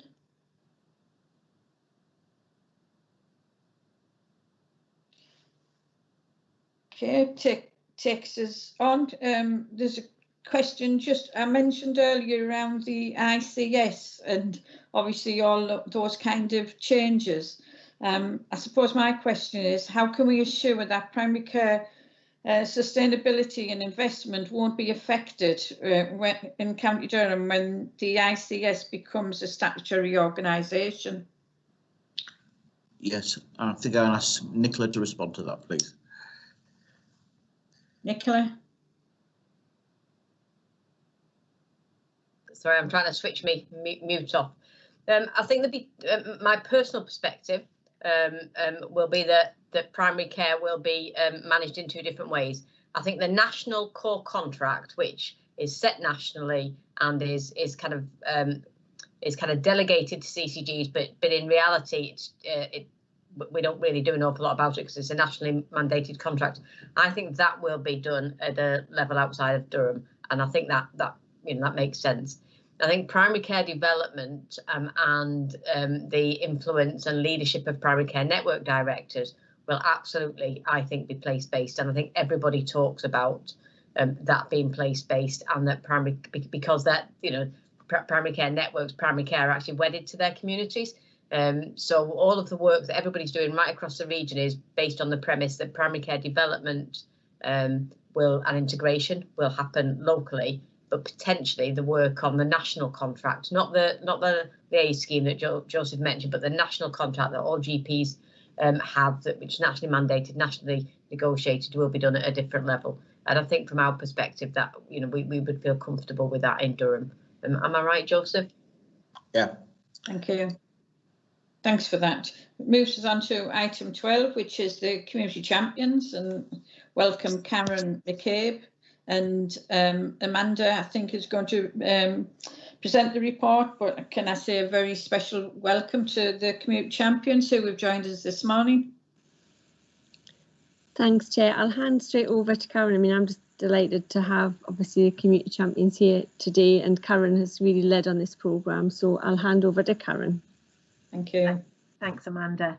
Good morning, everyone. I'm Karen McCabe. I'm a strategic manager with the public health team, and as Chair and Amanda have already alluded to, we have Richard Hornby, one of our community champions, with us today to be able to give some insight into his experience of being involved in the programme. Thanks, Nicole. If we can move on to the next slide. Lovely. So I just want to start the presentation by giving a little bit of background to the Champions programme for anybody who's possibly not aware of it. The programme is a key element within our wider community engagement strategy.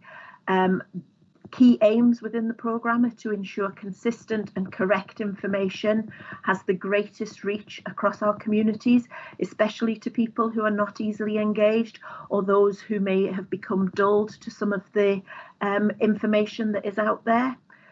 It's excuse me, a key element in supporting delivery of our local outbreak management plan, and the programme is well and truly rooted and underpinned by our County Durham Wellbeing principles. The programme recognises the value of working with our communities and understands the value of trusted voices within these communities. You'll see at the bottom of the slide we've got the picture of our Taylor family.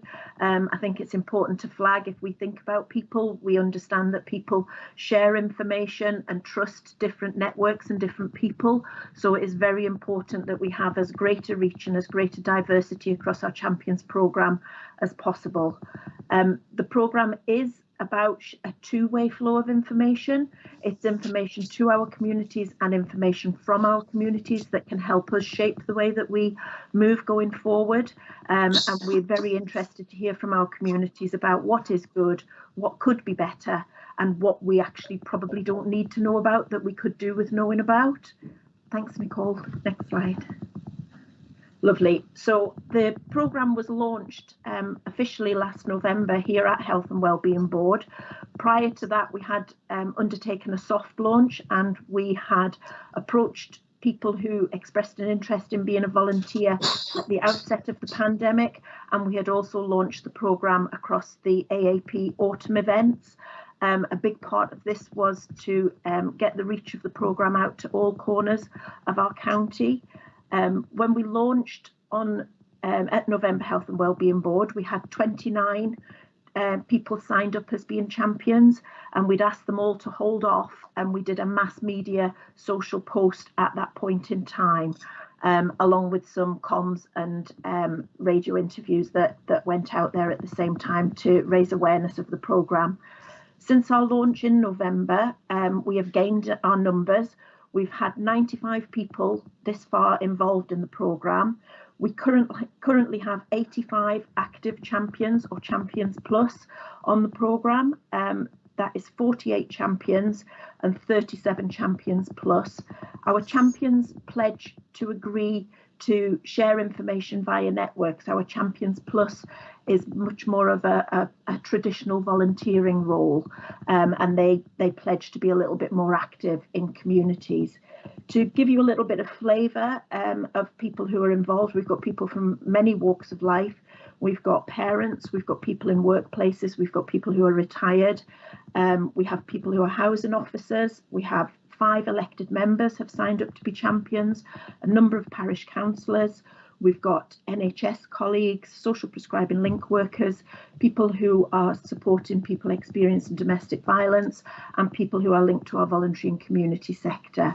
I think it's fair to say that at the moment we have only sought to recruit adult champions. We will be looking to move more to link with younger champions in the future, but I hope the board can understand that that entails another set of developments and another set of thinking about how young people engage with each other. So we just wanted to get adult champions moving to begin with. We appreciate that people's circumstances change and their availability changes, and Champions is a very flexible programme. We've currently got 4 champions who've asked for their activity to be paused, and some of our champions have moved on to different opportunities, and we have 3 champions who've moved on to volunteer at our vaccination centres. Next slide, please, Nicole. As I mentioned, there are the two roles. Effectively, our Champions Plus, as I say, are more traditional volunteers. In terms of induction and support, we have a rolling programme. They're supported by our Volunteer Durham programme that sits within Culture Sport, and they actually physically become a volunteer within Durham County Council. So everything that we do with our Champions and Champions Plus is to sit within the realms of what suits those people. So we do ask our Champions Plus to offer to do some more activities with us, but again, it's about what is right for them and what is right for their community. Our champions, as I say, agree to share information with their networks. And again, there is a rolling programme every 2 weeks that Marie Irwin, our programme lead, runs. It's currently online, and we do acknowledge that this potentially has some issues around digital exclusion. But unfortunately, since the Champions programme came into being, which was in November, we've either been in a tier 3, a tier 4 or full lockdown. So we've not actually been able to explore the possibilities that we can go forward with at this point in time. Once champions are engaged and have been through the induction process, they are asked to identify where they'd most like to share their information.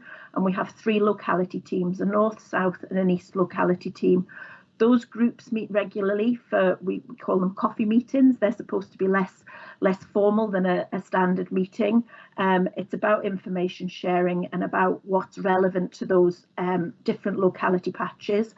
Marie leads those meetings, but champions such as Richard today have taken on those chairing roles. Also, some of our groups have developed their own networks beyond the formal meetings, and some have set up WhatsApp groups so that they can keep in touch in between meetings. Next slide, please, Nicole. Thank you. So at the very outset, we developed a training programme, and we worked with our colleagues in NHS Wellbeing for Life team. The programme is developed to be delivered online. Initially, it consisted of 6 micro modules around what is COVID, everybody playing their part, wider wellbeing, very much looking at making every contact count and the value of that, and very much looking at the different roles for our champions and Champions Plus. We have already raised awareness and have an understanding that we need to progress and stay with the times, and Marie is currently developing modules around vaccinations and testing, and these are very close to be signed off. Marie has linked with the public health pharmacist around that, and we also have really good links across the region with other champions programs where there's a lot of sharing of resources, and we have links with a community of practice that's a national community practice that meets fortnightly, that is brought together by Newham, who were one of the first community champion programs within England. The training and the whole ethos of the programme is very much about integration, and as new teams have come on board, the COVID awareness coordinators and the COVID compliance officers within environmental health and consumer protection, these staff have attended training alongside the champions, as have our neighbourhood wardens and staff from other teams across DCC, where this has been considered to be useful for those staff members. If we can go to the next slide, please, Nicole. Thank you. I'm going to be quite brief, giving you a flavour of what champions have been doing, because, as I say, Richard is going to come on and talk about his experience. As I've mentioned, we have been had limited opportunities for activities because of the level of response that we've been in up to now. But our champions have shared some generic information. Much of what we've done there is we've shared with our champions some of the weighty documents that have come down as we've moved through different tiers and different levels, and asked them what they think would be most relevant for their communities to understand, and we've then shaped those messages with our champions around that and had them signed off by our local outbreak control team. We have been, as well as sharing those messages, we've been reinforcing key messages as the need has arisen. In terms of reactive work, the champions link in with our community spike outbreak management group, and this is a multi-partnership group where we look at where there are areas of exceedance across the county, and the champions support in any wider community engagement that is needed around that. We also report to Health Protection Assurance Board and to the Local Resilience Forum community and compliance cells, and there's been some asks for champions to find out some information for those cells, which they've undertaken. Champions have also come to us with some key responses where they've been asked specific questions, and we've been able to provide those informations back to communities. And some key elements around that is vaccination eligibility, changes around care home visits, and access to PPE. We also have some specific task groups as we move forward. As I say, nothing stands still. There's a small group of champions that have come together to start to review the website and see how we can make some changes there. We're bringing champions together to consider the messages that we want to share around our vaccinations and testing, particularly to address inequalities.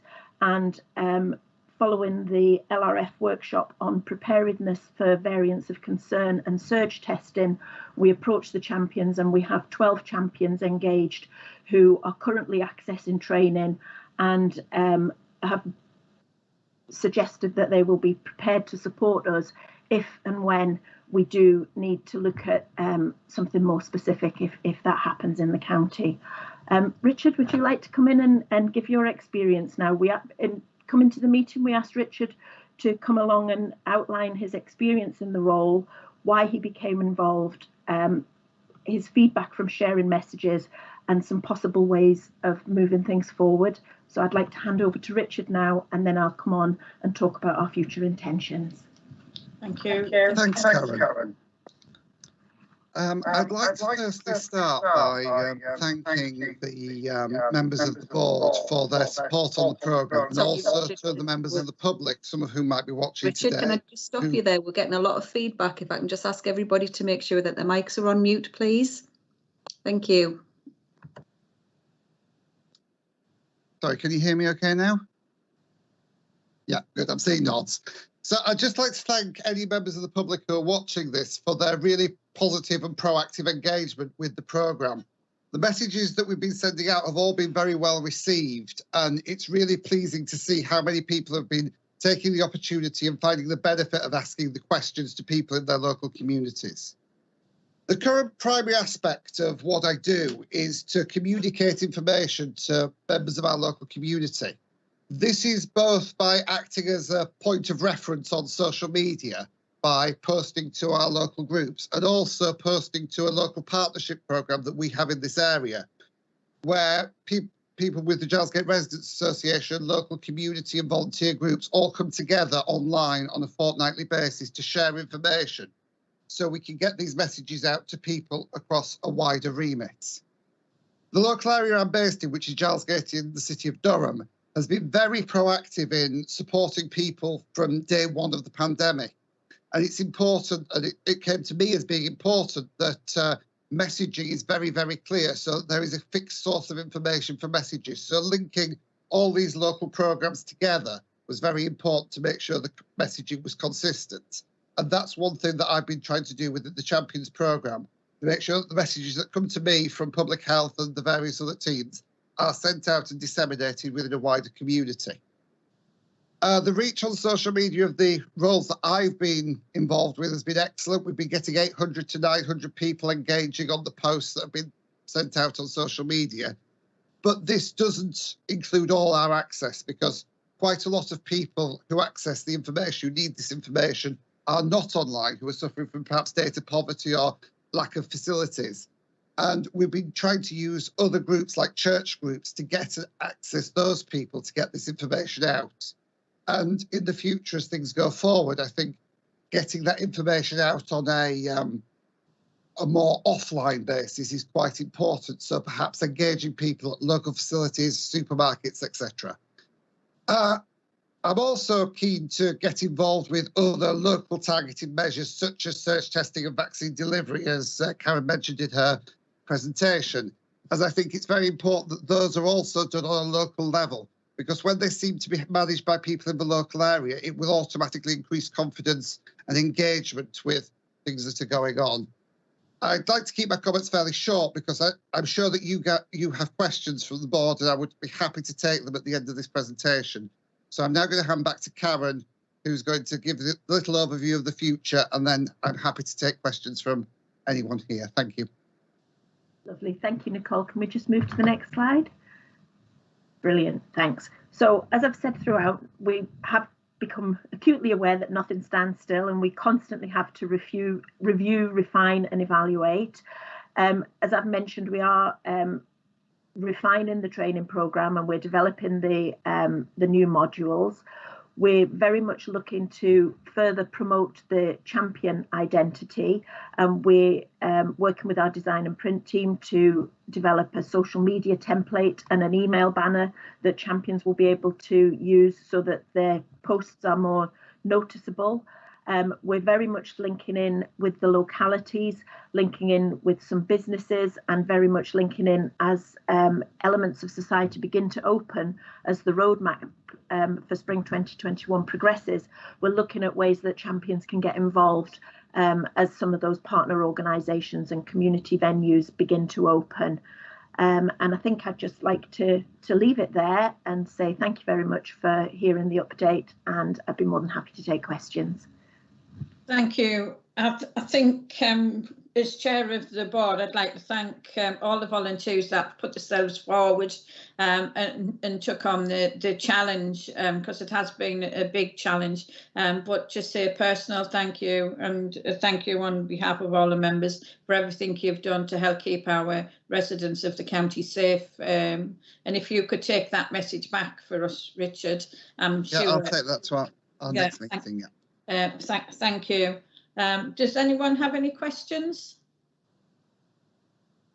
I think that nobody's indicated, but the one for me is, how would you plan on sort of once this COVID's left us, and it will eventually at some point way down the road, what will the programme look like then? And obviously we want to harness and keep all the people involved on that journey and that planning process in moving forward, because it's a real strength, and it's a really good way of making sure our communities are connected and their voice is fed through the systems and the process that we work through. Thank you for that, Chair, and I'm happy to answer that. And then Amanda, you may want to come in with a little bit of an additional answer. For us with the champions, we're very much moving at the pace of the pandemic at the moment. We are, as I said, already starting to look at inequalities around vaccinations and around testing, and we will continue to work with our communities around what information they tell us is most pertinent to them. That said, in planning as we go forward, Marie has started to introduce some guest speakers into the evening meetings, and we are looking at, I think the current speakers have been around physical activity and what it might mean for communities to begin to become more active and begin to engage. We're aware that during the course of certainly the last lockdown, a lot of people haven't necessarily had the social interaction or the physical interaction, so we're just starting to look at how that can be discussed, but with a COVID lens on it still at the moment. And I think going forward, and I'll hand over to Amanda for this, but going forward, very much as you've mentioned, Lucy, our champions are a real valuable resource for us in the community as we do begin to move through and out of the current pandemic. Amanda? Could I just add a little bit of that, Karen? Do you mind?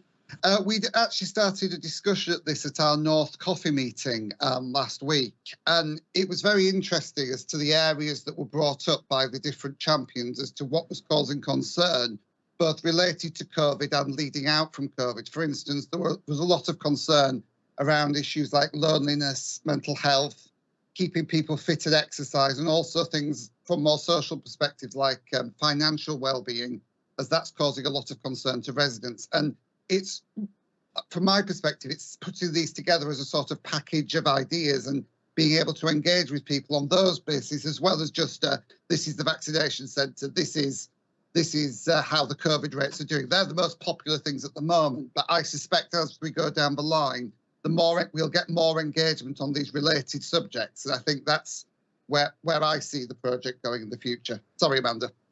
Thank you.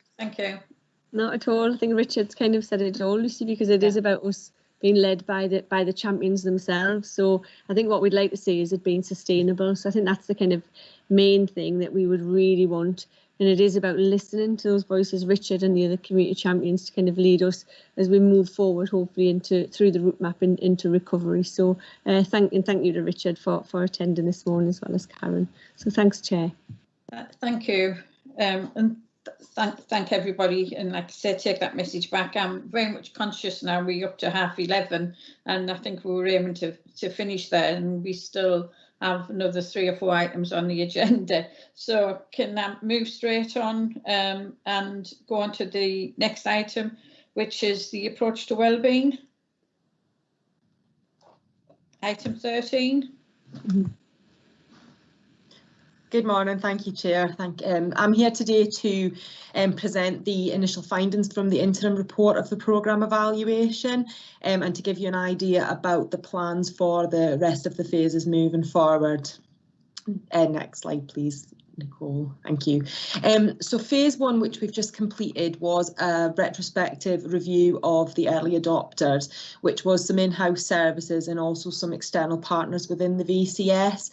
Phase 2 of the evaluation is how we use the approach to wellbeing within the COVID-19 community hubs and how that formed the basis of the response. And that's going to be written up into an academic case study that can be shared with people moving forward as a learning opportunity. Phase 3 is going to be a chronicle of activities pertaining to community engagement. So this is going to be done in collaboration with the COVID community champions, but I'll talk a little bit more about that as we move on. And then phase 4, we're still to look at how this is going to be embedded and impacted, but it's going to be looking at how we collate both qualitative and quantitative information on the longer term impact of the approach to wellbeing, because it's one thing to say that we're doing this and we're delivering services in this way, but we also need to be able to evidence that it's effective as well. And next slide, please, Nicole. So phase 1, the aim of this phase of the evaluation was to explore the reasons why some teams adopted the use of the wellbeing principles at this very early stage to influence their work. It was to consider what barriers there may be to others in adopting the wellbeing approach and how we could work to lift these barriers. It was to determine whether the use of the wellbeing principles has been helpful in framing future and more long-term intentions of use. And it was also to explore whether the wellbeing approach was used to underpin any emergency strategy or any response that was put in place during the COVID-19 pandemic. The methods that we used in phase 1, we interviewed staff that were recruited that had used the approach to wellbeing and had helped us in the development of the approach and in the development of the self-assessment framework. We invited 12 members of DCC staff and external partners to a focus group or individual interview with 7 taking part. So that's actually quite a good response rate to have 7 out of 12 people come back and were happy to talk to us. We conducted 2 focus groups and 2 individual interviews, which took place on Microsoft Teams, and the interviews were recorded and then were analysed by the researchers to look at any identification of themes. Next slide, please, Nicole. So there was 5 key themes in terms of the findings. The first one was in understanding the wellbeing approach. The second one was challenges to engaging with us and using the wellbeing approach.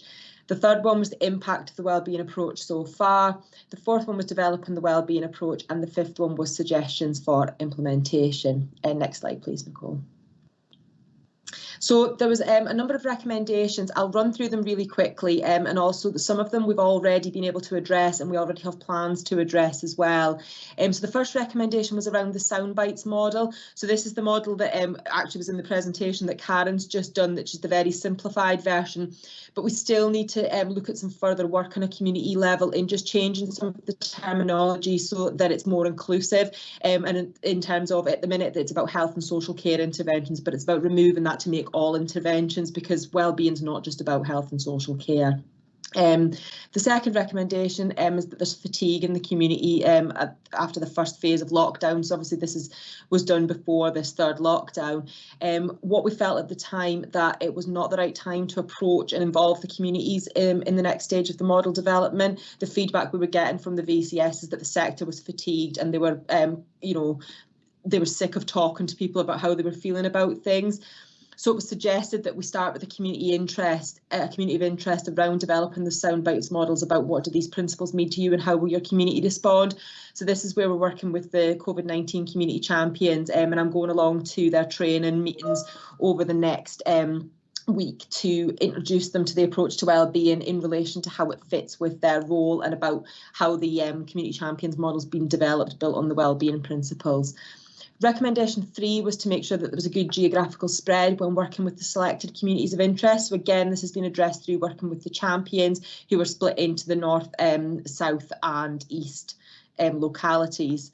Recommendation 4 is that the framework and the model needs to be driven from the top, which I think this has been very successful over the course of the pandemic, with obviously the Health and Wellbeing Board adopting the approach. It's now an integral part of the Joint Health and Wellbeing Strategy. The Safe Durham Plan has also been adopted by the Strategic Planning Group in terms of consideration for future strategies. So it shows that that high level buy-in is now there with the approach. Next slide, please, Nicole. Recommendation 5 is that the framework and the model need to be presented for various perspectives, not just a public and health angle, and it needs to be introduced to cut across all departments and sectors, and how this can translate into other services such as the NHS. So this will be addressed through the collation of a bank of case studies and examples of how the approach is being used in lots of different sectors, which can be shared and used for learning, and to try and support other organisations to adopt the approach going forward. Recommendation 6 is when refining the sound bites, thought needs to be given to how communities will understand the language. So, for example, Principle 5 used the phrase co-designed, but what does this mean? And we know that across the sectors, the words co-designed and co-produced mean different things depending on where you work. So again, it's just about addressing some of the terminology and what that means to people. Recommendation 7, again, I've already touched on this about the language used in the model, and that it's not just about health and social care, but the approach to wellbeing is about how we all work and how we all deliver services. Recommendation 8 is that there's the potential to add a section at the end of the self-assessment framework, and this is what we use to measure the outcomes. So it's about accountability. So what we're just, again, it's just about changing the words and to make it more accessible and more user-friendly. So instead of just having possible next steps, it's also about agreed timescales and holding people accountable to the timescales that they agree to do things in. Recommendation 9, worked practical examples are needed, which shows other sectors and organisations how these principles have been applied and how the framework fits to their service area. So again, we do have quite a lot of examples already, but we're going to further develop this and make sure that there's an accessible bank of case studies that can be used going forward. Next slide, please. So the next steps with the data collection. So phase 2 is currently in progress. So I'm currently working with the researcher from Teesside University to write the case studies, and we hope to present this to the Approach to Wellbeing Steering Group at the next meeting in April. Phase 3 we have ethical approval and has already begun with the introduction of the wellbeing approach to the COVID-19 champions, and then we'll be holding focus groups in June to talk to them about how they felt about the approach, what it meant to them, has it been useful, do they feel it's applicable to their role as champions, and then there'll be a self-administered questionnaire sent out to them in September to follow up. And that phase 4 is currently in development, with looking to submit the ethics approval in April. Next slide, please. Well, that might actually be the last one. It's hard to see on the screen. So that's where we're at with everything. I think it's the general consensus from the feedback and the evaluation was really positive, and that people felt that it was meaningful and that the approach has been a really useful way of encouraging people to think differently and about thinking outside the box and thinking about the wider impact of what the intervention that you're doing actually has on people. Thank you, and happy to take any questions. Thanks, Kat, and thanks for whizzing it through. I'm very much aware of the clock ticking away. Is there any questions from any members? I think if we have any questions, if we could put them in the chat and then we can pick them up, and that'll help us move it on. But can I thank you very much? It's what you've delivered, Kat. I've certainly got some questions, so I'll be making I'll be coming to you with them, and I'll help move the agenda on. So with that, I thank you, Kat, and go to item 14, which is the campaigns. And I think what we'll do here, you'll have all got a copy of it. So if we note the campaigns, and obviously that'll help as well with the time. And if we go straight on, and I'm sure everybody's wanting this one, which is the local outbreak engagement board update, the control planning going forward. Amanda? Yeah, thank you, Chair. And again, I'll go through this really quickly because many of the partners will be up to date. I know Nicole will move the slides on to the COVID. Just knowing that our rates currently are reducing, which is really positive. We've got very low case rates down at. And Nicole, if you move the slides right on past the campaigns, that would be great. Sorry, we've whizzed past those. Everybody's got them in their packs, which is good. To the COVID, the next item on the agenda, that would be great. Keep going. I'll just keep talking while you're putting the slides up. And I think, Chair, that's lovely. Thank you. I think, Chair, the main thing at this point, I think to bring to the board's attention, because obviously we've got the update there in the pack, and I'm very, very conscious of time, is that we have been asked by government to update our local outbreak control plan to actually turn it into a local outbreak management plan. And that updated plan will come to the next board. And I think that will be a really important update to that plan. Thanks, Nicole. But I think just a couple of things that from our local work is obviously you've heard from the COVID champions, which has been really positive. There's a huge amount of work taking place in testing, both staff testing and community testing, supporting schools as they've gone back into education. I think we're doing probably a major disservice today to the vaccination programme and may want an increased focus on that at the next board. But, you know, really progressing extremely well within County Durham with over 95% of our over 80s. Really high uptake in our care home residents and staff, which is really important. So I think that work on vaccination is going to be increasingly important as we go through the route map as well. And I think in many respects we are now managing smaller outbreaks. So, you know, we're managing those as we see an outbreak take place. Very difficult to do when we have high rates, but as our rates are now down at about 70 per 100,000, and particularly we're seeing a really huge reduction in our over 60s rate, which is really, really pleasing, that we're managing those outbreaks through outbreak control teams with the team that Chris mentioned earlier. And I think the next slide really just gives the kind of routes out of lockdown and the different dates, the earliest dates that things will happen. And I know a huge amount of planning at the moment is taking place. So Jane Robinson chairs the Health Protection Insurance Board and has updates on each of these, the groups and the teams of people who are planning for the routes out of lockdown and to keep our residents safe and protected from COVID-19.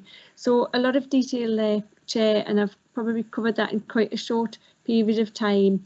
We'll also be looking ahead. You can see on the bottom right hand side of the slide in terms of funding, and we really want to ensure that the funding is used as effectively as possible, and we're waiting for further details on funding in 21-22 to follow.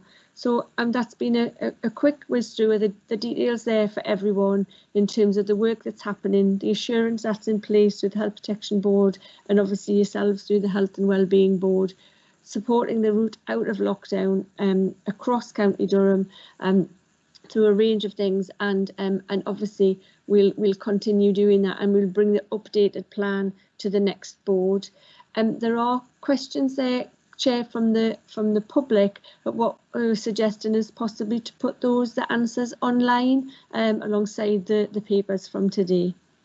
That'd be great, thank you. And obviously we're keen to get questions from the public, and it's very important that people do keep asking the questions, and obviously we held to account and to give them answers, and they're always interested in the questions that come in and raise other issues. So I would say to the public who are watching and who are sending the questions in to continue doing that, and obviously we will respond to it in that way, which it'll help.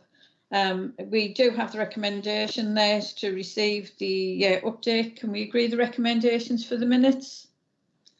Can I thank everybody? Thank you very much. We have run over time. Obviously, big issues, big important issues, and obviously all of this work that's taken place is making a real difference. It is saving lives. It is protecting our people of County Durham.